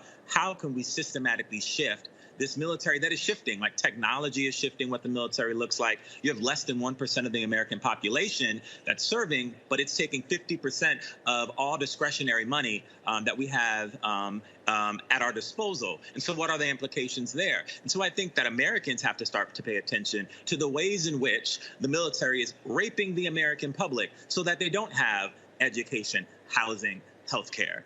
So I fully agree with you, and it has to be a multifaceted approach. All All right, then, folks. I appreciate it, Kat. For folks who haven't seen it, where can they go to read this investigative report?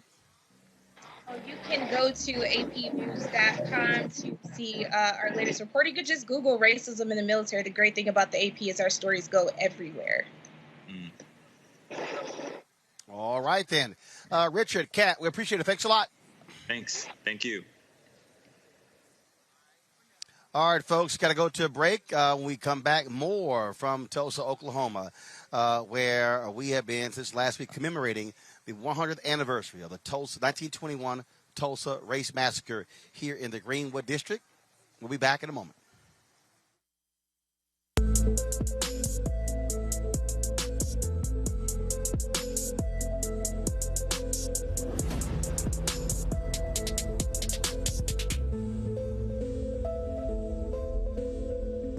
Floyd's death hopefully put another nail in the coffin of racism. You talk about awakening America. It led to a historic summer of protest.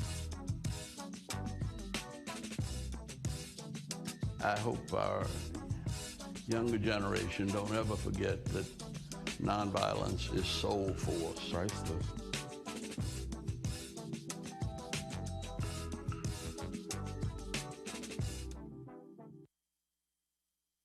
Shortly after 9/11, America and its allies went to war in Afghanistan to defeat a terrorist stronghold. We accomplished that mission years ago. Trillions of dollars lost, over 2,000 Americans dead, countless Afghans dead. It's time to get out. Many presidents have tried to end the war in Afghanistan, but President Biden is actually going to do it. And by 9/11, over 20 years after the war was started, the last American soldier will depart, and America's longest war will be over. Promise made, promise kept. Till's murder, we saw struggle for civil rights as something grown-ups did. I feel that the generations before us have offered a lot of instruction. Organizing is really one of the only things that gives me the sanity and makes me feel purposeful. When Emmett Till was murdered, that's what attracted our attention.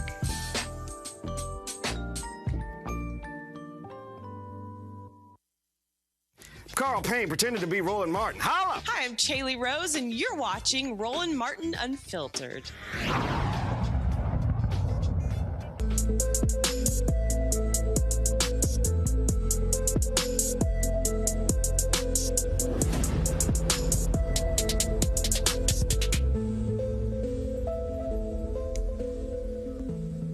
Folks, welcome back to the Greenwood District here in Tulsa, Oklahoma. Look, we've been here since Thursday broadcasting, giving people a sense of what's been happening here for the 100th commemoration of the 1921 Tulsa Race Massacre. A number of folks we've talked to here, people who are from here, descendants. Opportunity y'all heard yesterday from two of the three survivors of that race massacre, which took place 100 years ago. Last night, sundown, went all the way through sunrise. Just complete devastation. 36 square blocks completely destroyed. A lot of people we've been seeing here. My next guest, haven't seen her in a while. Dr. Maya Rocky Moore Cummings, of course. She is a former head of the Maryland Democratic Party. She also has been involved in economic issues as well, women's leadership issues as well. And so always glad to see her. Watch Come Tulsa. Why Tulsa? Watch come. Oh, my gosh. A lot of folks stayed at home Memorial Day weekend. So why'd you say, I got to be here? First of all, I'm vaccinated. Second of all. Same here. This was my first trip out, like, in a year and some months. And so I felt like it was appropriate on the 100th anniversary since the massacre of all of these black folks who lived here, were leading decent lives, were upstanding citizens, were successful, who were building wealth, since they were murdered in cold blood. By white residents of this town who I personally think were jealous of their success. And so, what we face continuously in this country is an effort to, I think, set us back. Every time we try to take two steps forward, there are efforts like Greenwood where they either through policy, through practice, they put us 2 steps behind. And so with that, we've got to commemorate the history. We never should forget this effort that's happening at the national level to prevent white kids, especially from learning the history of violence, white violence in this country, I think is in line with what we've seen here in Greenwood, where they tried to hide and cover up the evidence of a massacre. And certainly we've got to mark our way forward. This is the marker for getting the racial wealth gap addressed in this country. So as you well know, I've been an advocate for closing the racial wealth gap now going on 15, 20 years. I would put out an agenda around closing the racial wealth gap. We've got legislation in Congress that we've been advancing. And so with that, I felt it was appropriate to come here, pay my respects, but also to talk about the importance of what we need to do to close the gap in this country. It also was an issue your late husband believed in, Congressman Elijah Cummings, which also was an issue. The late congressman from Maryland, Perrin Mitchell, as well. Absolutely. And this is and the thing that I keep emphasizing to folks when we talk about this is that. And Hill Harper and I would have that conversation. We're talking about how folks say, do for self, do for self, do for self. Then you have white folks talk about lift yourself up by your own bootstraps. When the reality is white wealth was created because of government handouts, because of the Homestead Act. Even now, other contracts. Elon Musk, his billions was because of tax rebates, tax abatements.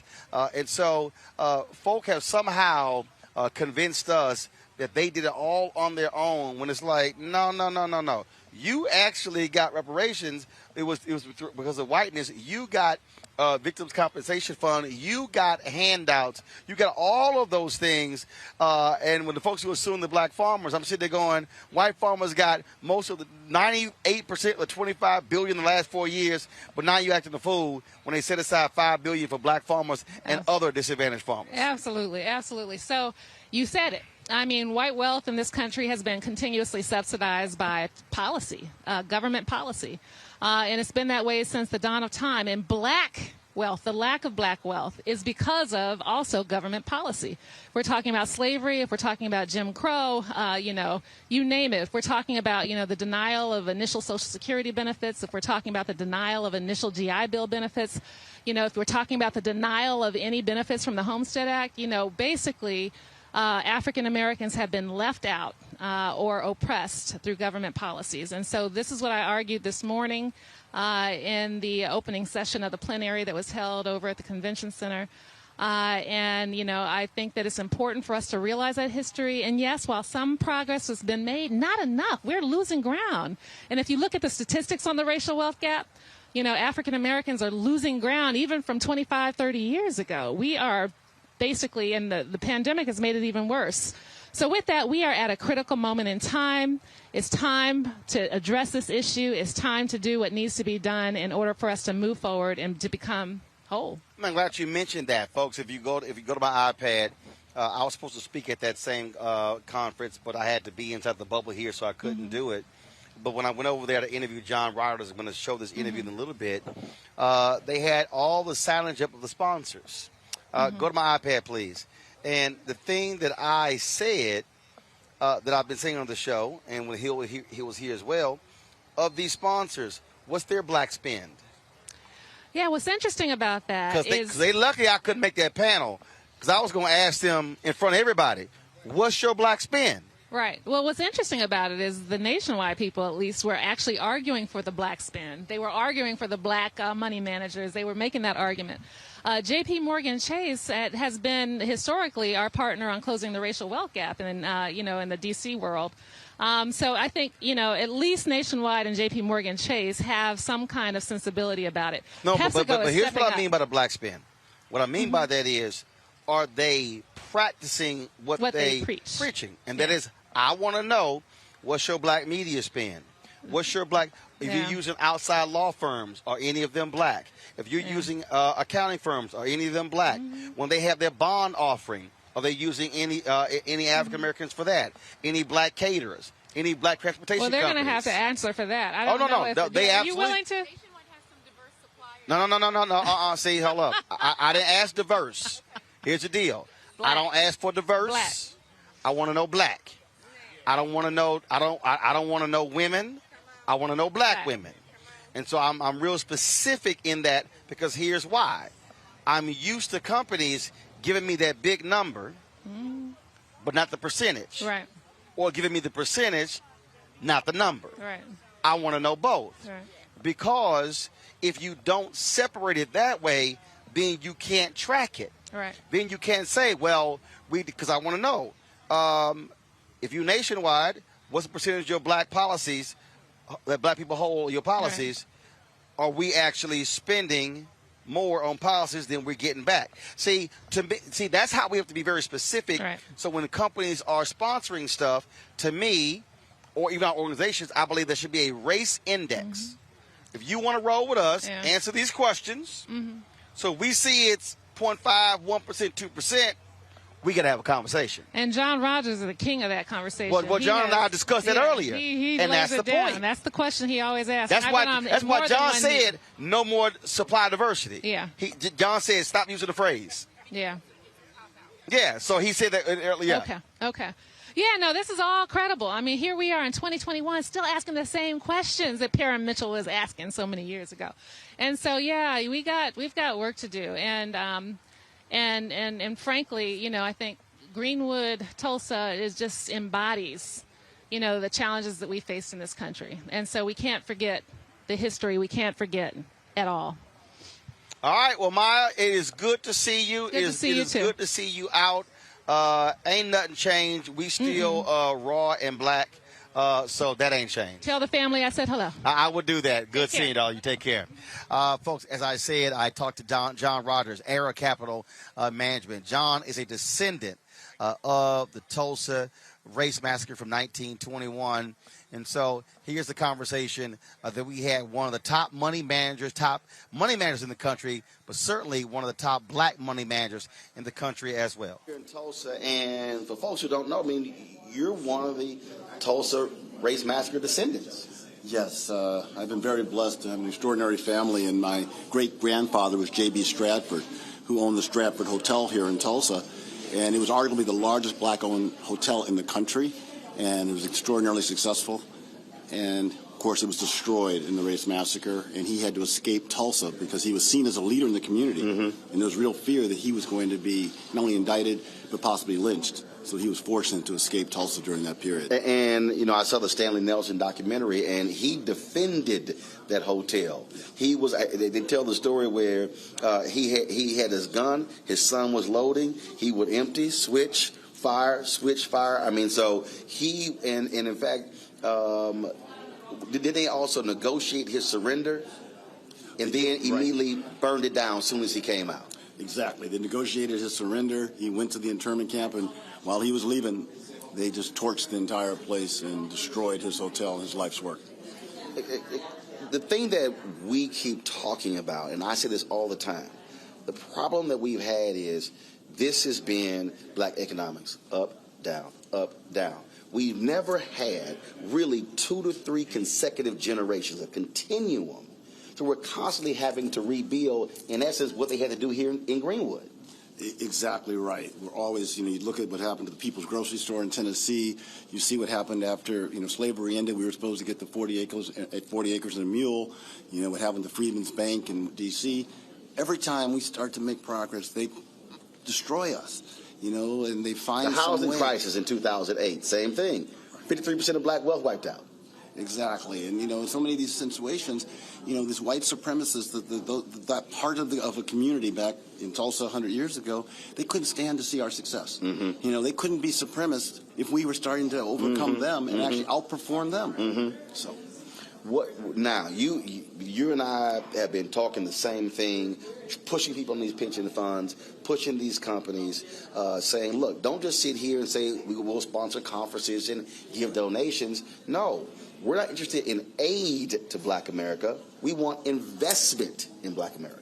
Exactly. And you and I are a generation, we learned from Harold Washington and Maynard Jackson that you have to fight to have economic businesses of scale in urban communities so we can have create our own jobs, create our own philanthropy, create our own political empowerment when we have businesses of scale And so we have to fight for that economic justice. Last question. What do you want folks to be doing June 2nd, June 3rd, June 4th? We're great at commemorating or celebrating, but after the commemoration. Well, I think the model could be here in Tulsa. We have to all, as black leaders, whether it's political leaders, business leaders, civil rights leaders, insist that the anchor institutions in our local communities, the hospitals, the universities, corporations, and museums, work with black businesses in everything they do, not just in the supply chain, but in professional services, in media, in financial services, in technology. That's where the wealth created today. Yep. So we should all be on a mission to hold all these anchor institutions accountable, because most of the time they're spending all the money still with white males and leaving us out.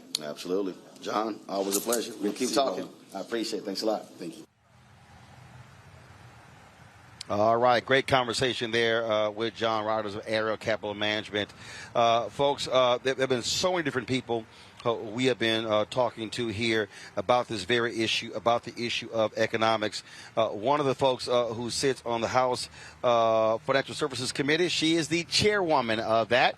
I had a chance to catch up with Congresswoman Maxine Waters when we chatted on Sunday here in front of Vernon AME. Here's our conversation. Yes. Why was it important for you to be here? It's important for me to be here, number one, because we've been hearing the story about Black Wall Street for years, and we've not been able to use the power and influence that we supposedly have to do something about it. And with now this commemoration of 100 years, it's time to step it up. And as the chair of the Financial Services Committee, I think I better bring in some banks and some insurance companies. And I think that's why I'm here. I'm here with a leading businessman from the Los Angeles area, Kareem Webb, and my son, Ed Waters, who have come here. And we've all come here because we felt this is the place where we have to be. You talked about those particular banks. One of the things you talked about, all of these businesses were insured 100 years ago. Well, yes. And those insurance companies and those banks would not honor those policies. They didn't honor the policies, and I understand that the bank books got burned up when they set fire to the whole Greenwood. And, of course, the banks didn't recognize that they had accounts there. And then the insurance companies, where businesses and just regular individuals have been paying these premiums for all of these years, could not be compensated because they said, oh, the contracts are such that this was a riot. And we don't deal with, making you whole when you have been involved in a riot, when it was a massacre. And so a lot of it was not a race riot. No, it was not. It was a massacre. Black folks are minding their own business. That's right. That's right. That's right. Talk about, I always explain to people, we can talk about mass incarceration, we can talk about criminal justice reform, we can talk about all these issues, but if you do not deal with the money, that's right, you're not dealing with America. Well, absolutely. And to tell you the truth, we talk about the wealth gap. And, whites would have you believe there's a wealth gap because we don't do our part. We don't work hard enough. We don't invest. We don't understand. It's none of that. It is about the traditional pattern of and the laws of the land that have excluded us in every place. And not only have they excluded us where we were doing well, they interfered with our ability to do well.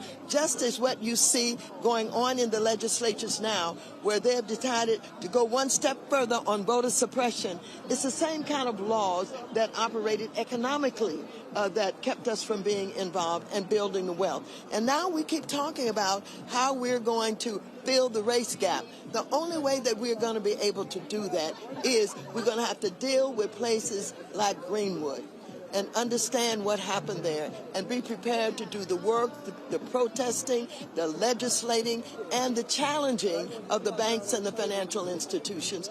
And nobody knows that better than Mr. Kareem Webb. Kareem, speak to that, because the thing is, we've had all of our businesses. We've had, but the thing I keep saying, like I'm involved in this fight with Byron Allen and Todd Brown and Butch Graves on the advertising side. We got black businesses that don't have capacity. They're small. Then they say, oh, you're too small, so therefore we can't do business with you. Then the banks say, well, we can't lend because you're too small. Well, hell, I'm too small because you don't want to give contracts or for me to get bigger. So it becomes a self-fulfilling prophecy. No, I think that's where policy again comes into play, and who is creating the policy with an understanding about what's at the end. You have to reverse engineer, the actuality, what you want to see happen, and there's a way in which to do that. I'm a commissioner at Los Angeles International Airport. We know $1 billion of revenue comes through there.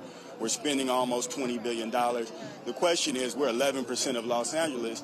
Do we get 11% of the dollars? And it's not about whether or not somebody is prepared. We have to be willing to do what's wanted and needed to get folks prepared, to bond people, to do whatever it is that's needed in order to ensure that the outcome happens. And if it's not happening, then like we problem solve for everything else, we ought to be problem solving for that until we get to parity. The conversation that we got to have is about parity. Right. Parity is fairness. That's right. And what I keep saying is, I'm not interested in announcements and press releases. Yes. I want to see the deposits, contracts. That's right. That's the deal. When we met with General Motors, I said nearly 12% of black people buy y'all, 12% of your market share are African Americans. I said, y'all been spending 1% and 2%.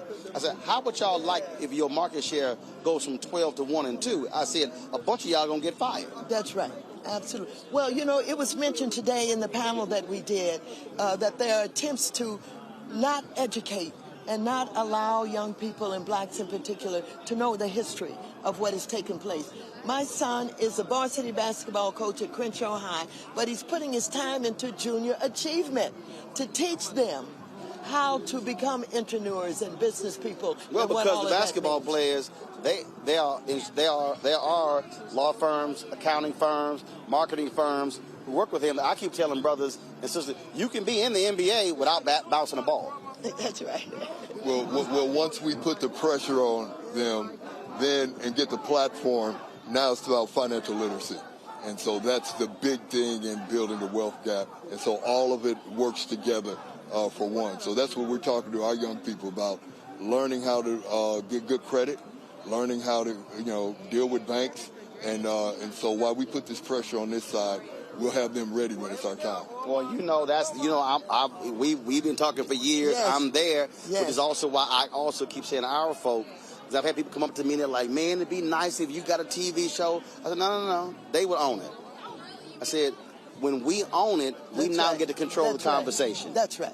That's right. Otherwise, they tell you what you can and cannot say and what you can and cannot do. And where you can and cannot go. Oh, absolutely. I didn't have to ask anybody to come here.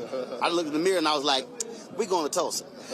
And here you are. And look at the people out here that you get a chance to interact with and hear from. You've got descendants of the victims of what happened in 1921. Absolutely. And I pay attention to what they say and how they feel and what they know and understand about their history. And you have the opportunity to do that by being Absolutely. here. Thank you, appreciate Roland. it. Thank you. Thanks a lot.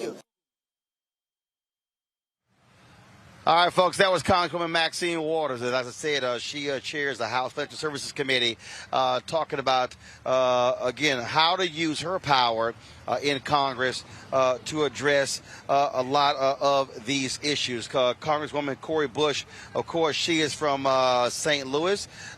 She also has been here talking about these issues, what needs to happen. Here's Congresswoman Cori Bush. In getting folks to understand that you have to deal with black economic social justice and not just social justice. Absolutely. We have, because economically, if we're not at a place where we can have our own wealth, if we're not at a place where we can, because if we have our own wealth, then our people are whole because they're healthy, because they live in neighborhoods and where they have clean water, clean air. They live in neighborhoods where the housing is safe. They live in neighborhoods where we don't have to rely on the police for our safety, because we know that doesn't make us safe. When we are in a place where we can rely on ourselves and we can move our dollar in our own communities, that's how we build. But when we don't have that, when somebody else gets to dictate to us because we don't have we're financially we're not well, then that's how we end up in the place that we are in right now. But I want to hear when you say rely on ourselves.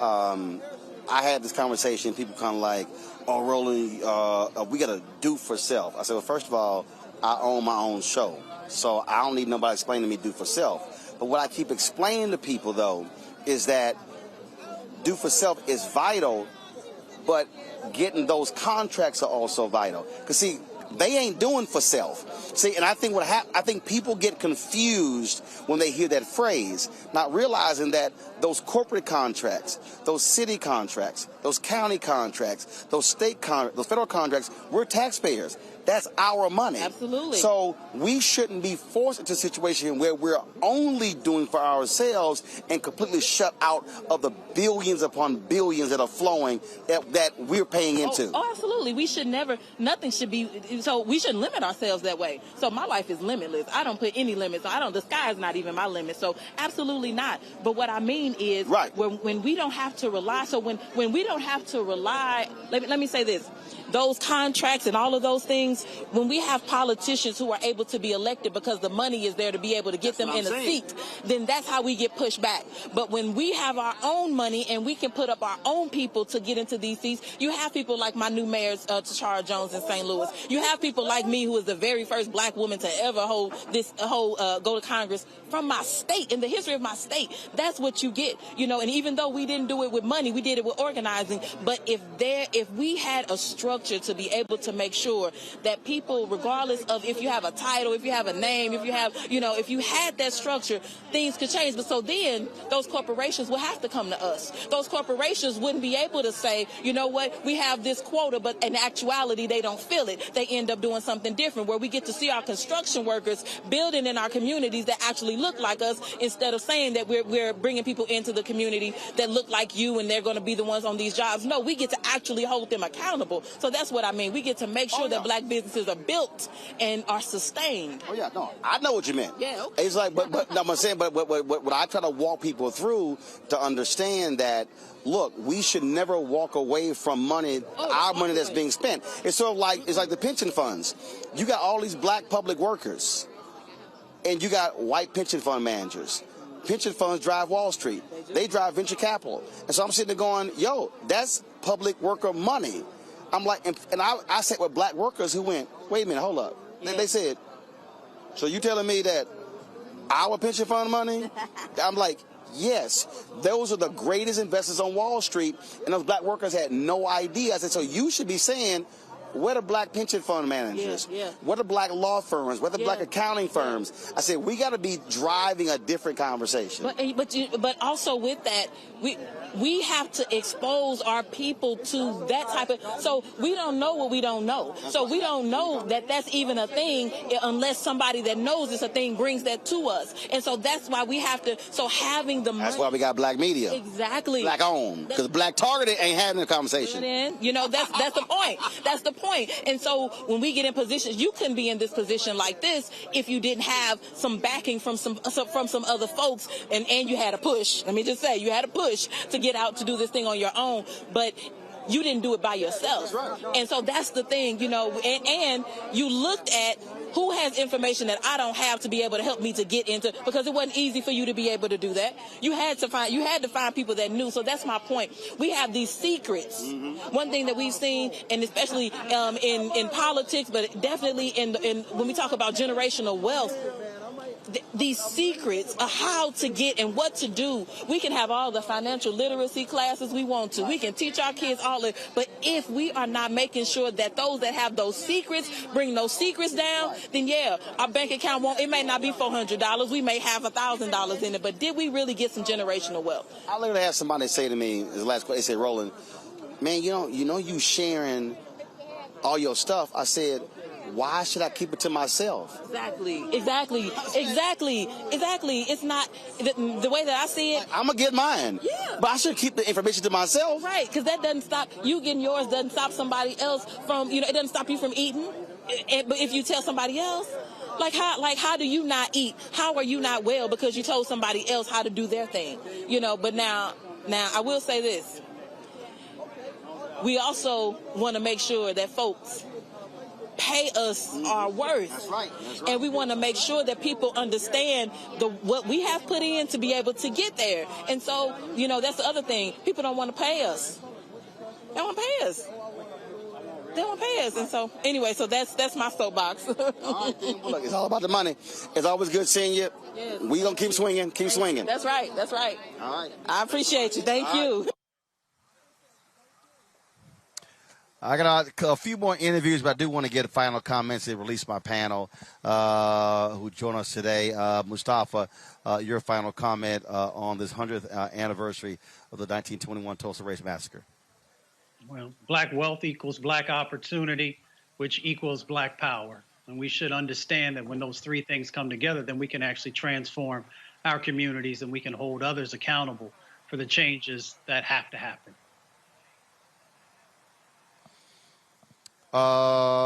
Ben Dixon. I think of the amount that black people are able to get done when white supremacy is not in our way. And if white supremacy would get out of our way, not only in terms of the racism, but in terms of the capitalistic grip that it has on the black community, if we were able to get the escape velocity out of it, we see what we can do. We saw it in Tulsa, but that wasn't good enough for the white people in this country. They bombed it. We see it in the military, but that wasn't good enough. We didn't get the GI Bill. We saw it when it's time to buy properties, but then they started redlining. And then we got properties, and we had the crash of 2008. And we see over and over and over again the grips that both white supremacy and capitalism has on black people particularly. But if they ever let us free and we ever get the shackles off of us, we can do so much more because we have been taught all of our lives that we have to be 10 times as good to get half as much. But wait till we get what we deserve. Teresa.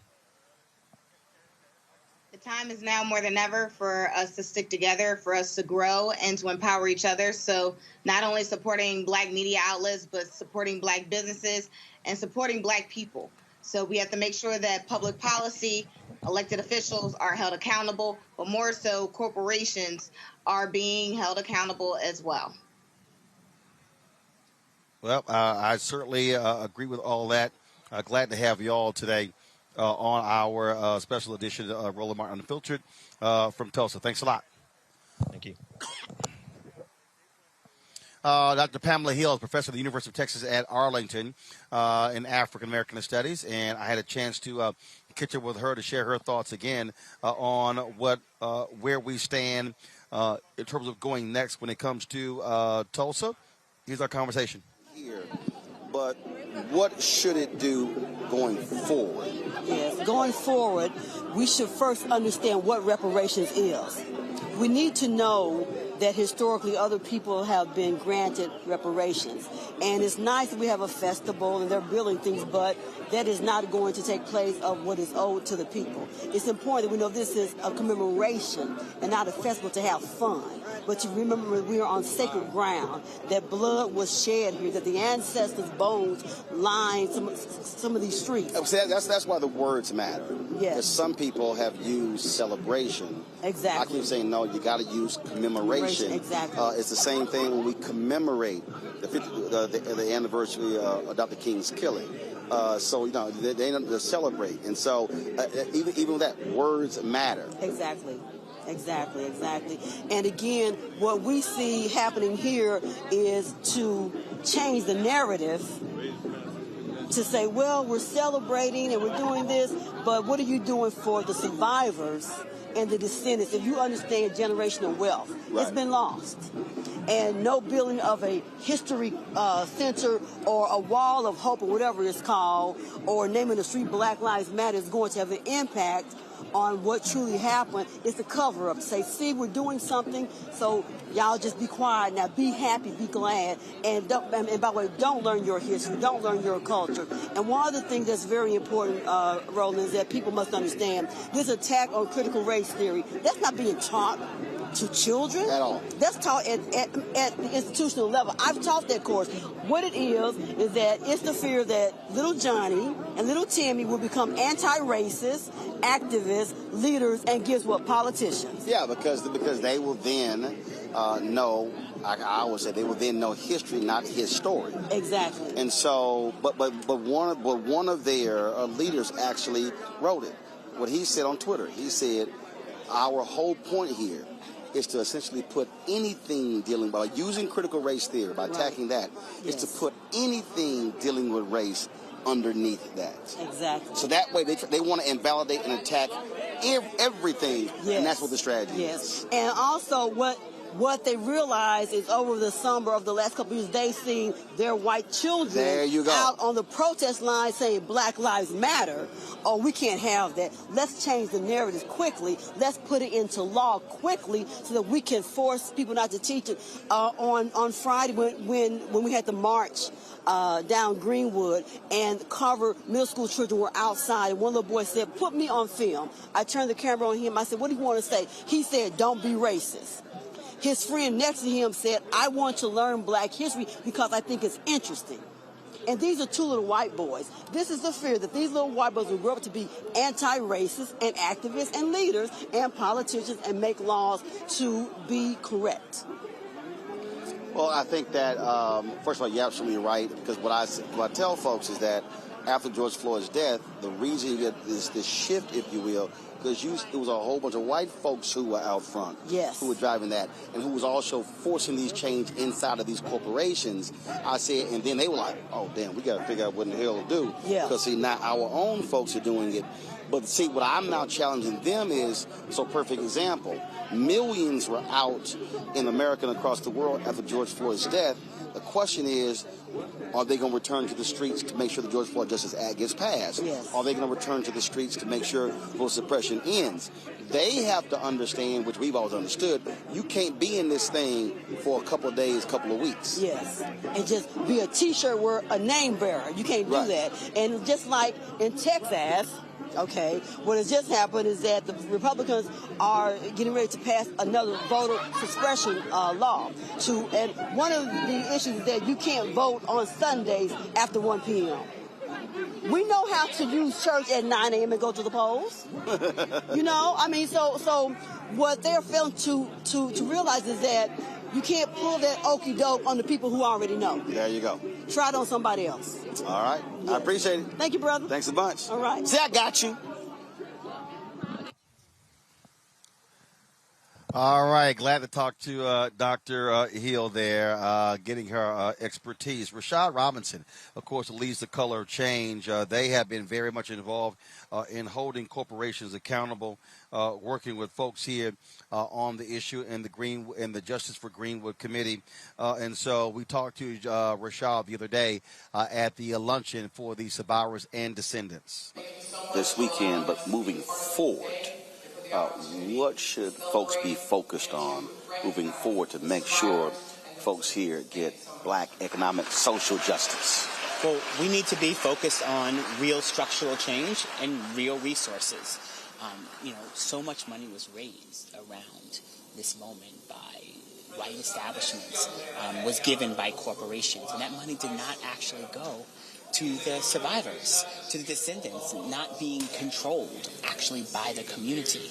And so much of what needs to happen moving forward is to not have things happen in people's names without them actually being part of it. And that's why back in 2019, we got involved with supporting the work of Dr. Crutcher and DeMario, and really through our petition work, we launched a petition campaign, and over the last several weeks have only ramped that up to really try to put the focus and the energy on ensuring that resources go to the right places and that the community actually gets to control the resources. That none of this sort of the people who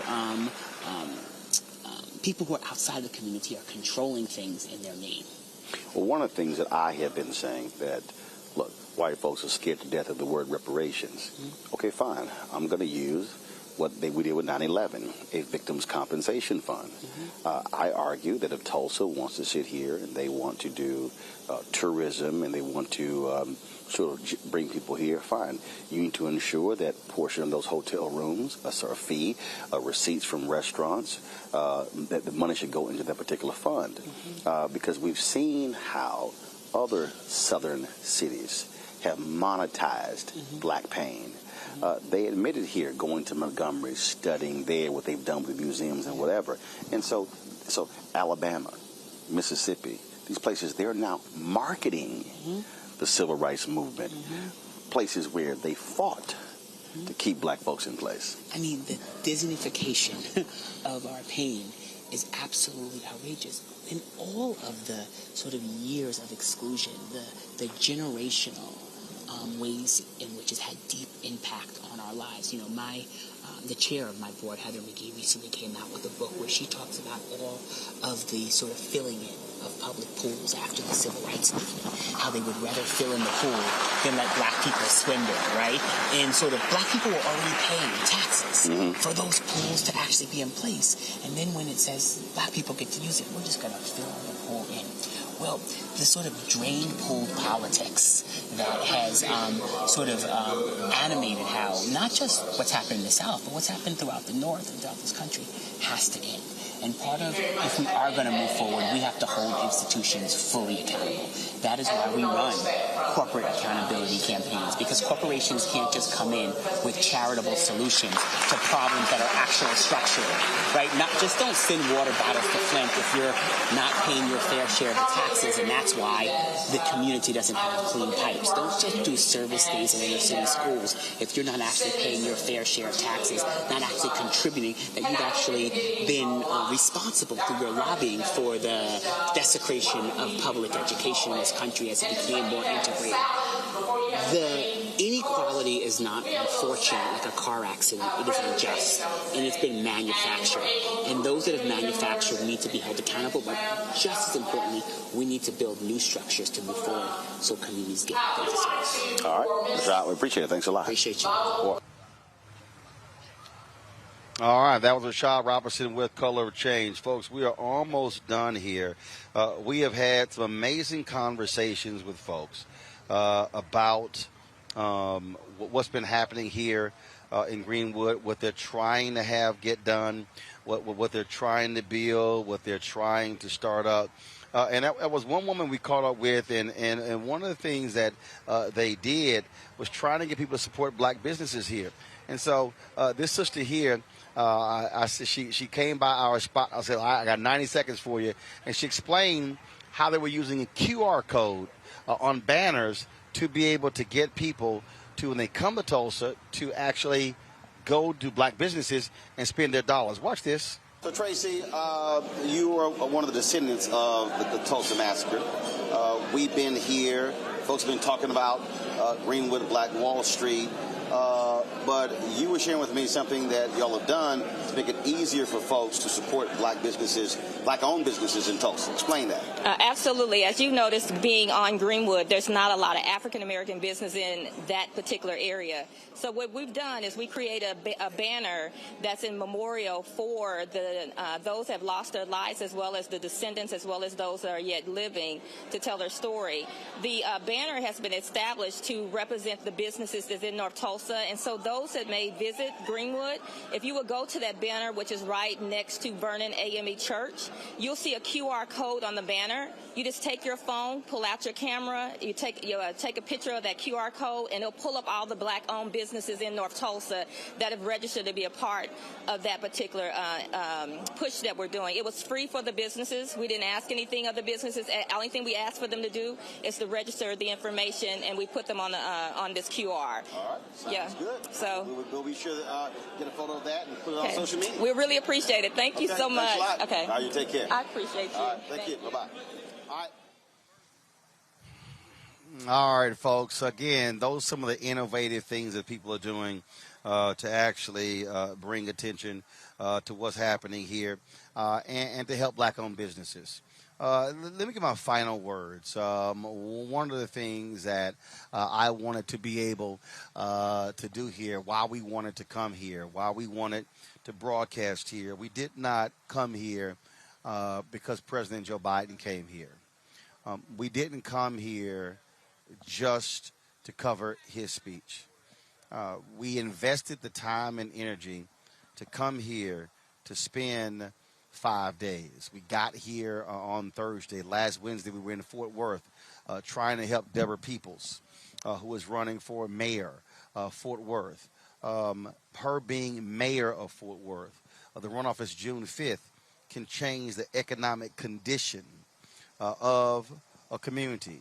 It could actually change her being in power. We've talked about Maynard Jackson being the mayor of Atlanta and how him being the mayor used the power of the political office to change the economic condition of black people. In 1973, when he became mayor, black folks were getting 0.0012% of all contracts in the city of Atlanta. He changed Atlanta. He changed the South. He changed what actually happened there. And so what happens when we actually use that political power, and then we leverage that in corporations, leverage that in philanthropy, and all of a sudden, what we're then doing is we're changing the condition of our neighborhood.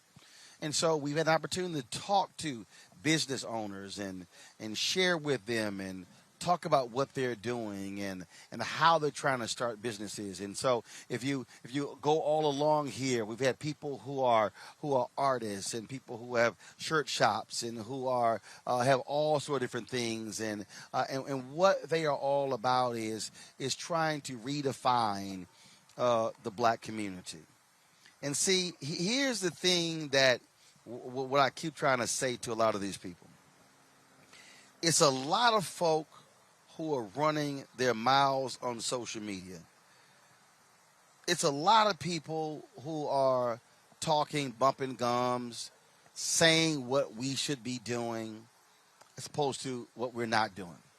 I just want to give y'all an indication of what I'm talking about, that people really don't understand.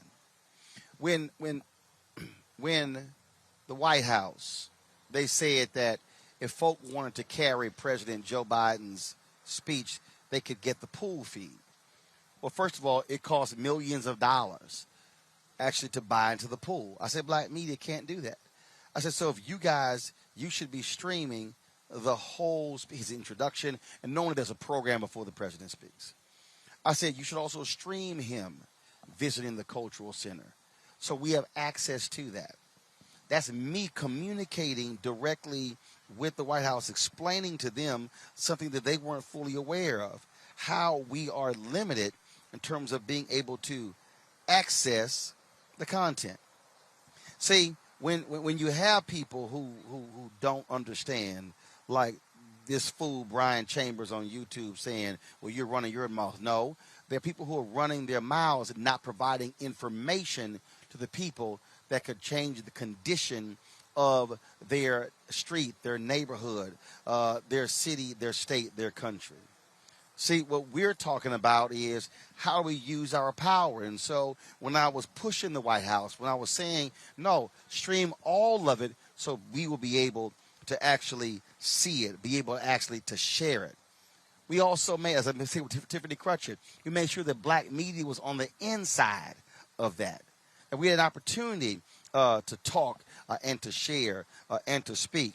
If y'all saw the stream that we did of the sister who gave President Biden his tour, Michelle, he gave her the tour. She gave him the tour just a little bit earlier. And what happened there was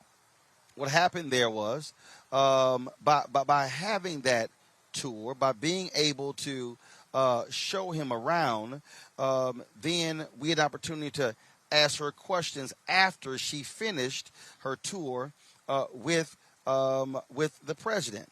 So the only reason you're about to see the interview with her after her tour is because we were in the room. We can't be in the room if we then are not able to leverage our influence. And so that's what happens. And so when I play this video here, this is the sister who gave President Joe Biden the tour of the Greenwood Cultural Center today. This is why we have to be in the room. And so a lot of folks who run their mouths, these fake YouTube historians, folk who love to say that they are for the people, they aren't even talking about anybody who's in the room. This is why you get to see this conversation. The Brown is, okay. What's your Say it again? program coordinator? Michelle Brown Burdette. Burdette. Burdex, B-U-R-D-E-X. So you spoke of the overpass, you spoke of the interstate, but there's also you spoke of the overpass and the interstate, but there's also an issue of the minor league baseball field is right next, is adjacent, it's not even next door, it's right on the half a block of Black Wall Street. You also have Oklahoma State, a campus, a satellite campus. I mean, there's white prosperity now on the land where black prosperity used to be. So there is no chance to rebuild, or is there a chance to rebuild some kind of way? At this moment, there is no opportunity to rebuild Black Wall Street as a black-owned business district on this land. Black Wall Street today is an idea. It's a concept that can be duplicated and replicated across our country. It is an effort to support and empower black entrepreneurs to begin to reopen their businesses, to recreate Black Wall Street. However, a physical location in this space may never exist again. You also have the issue, you have no exit ramp here, so if somebody wants to come here, they would have to go around to even get to this Greenwood district. Absolutely. The expressway completely separates North Tulsa from the city of Tulsa as a whole, North Tulsa being predominantly African American. So absolutely. The railroad tracks that you can see just south of here are still a dividing line between our community and the community as a whole. It was those railroad tracks that white rioters crossed over in 1921. And I do want people to know, when we talk about the history of the massacre that took place here, was how African Americans stood up to help protect Dick Roland, how they went to his defense, how lynchings were all too common in Oklahoma during that time, and they knew that he would be lynched because of inflammatory articles that appeared in the local newspapers, including the Tulsa Tribune. So when you consider that 100 or so black men went to the jailhouse to offer to help protect Dick Roland, and as they are approaching, they already see that there are several thousand whites who have gathered there, and yet they press on in an effort to help protect this young black man. So that speaks to their courage and to their resilience and to their strength. And for some time, until white rioters were deputized, they were able to defend their community. They were able to defend their community. So we want to remember that. And Michelle, even this land is owned by the city. Yes. And so DeMario, what he was saying is, part of this whole issue with the Victims Compensation Fund is for the city to give this land back to community activists. So this, at least this center, is in black-owned hands. Yes. Michelle, Yes. what's it like to have the president here today?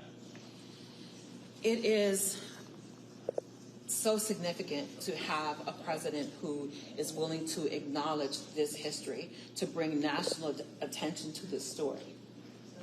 Did he mention a presidential apology by any chance? Because they're talking repair, but did he take it another step further and say anything about a presidential apology? The only conversation that I've had with him was the conversation that you just witnessed, so he has not said that to me, and I'm sure I wouldn't be the first to know. Okay, folks, we got to clear this area. Thank you so much. See, folks, if you're not in the room, you can't get that.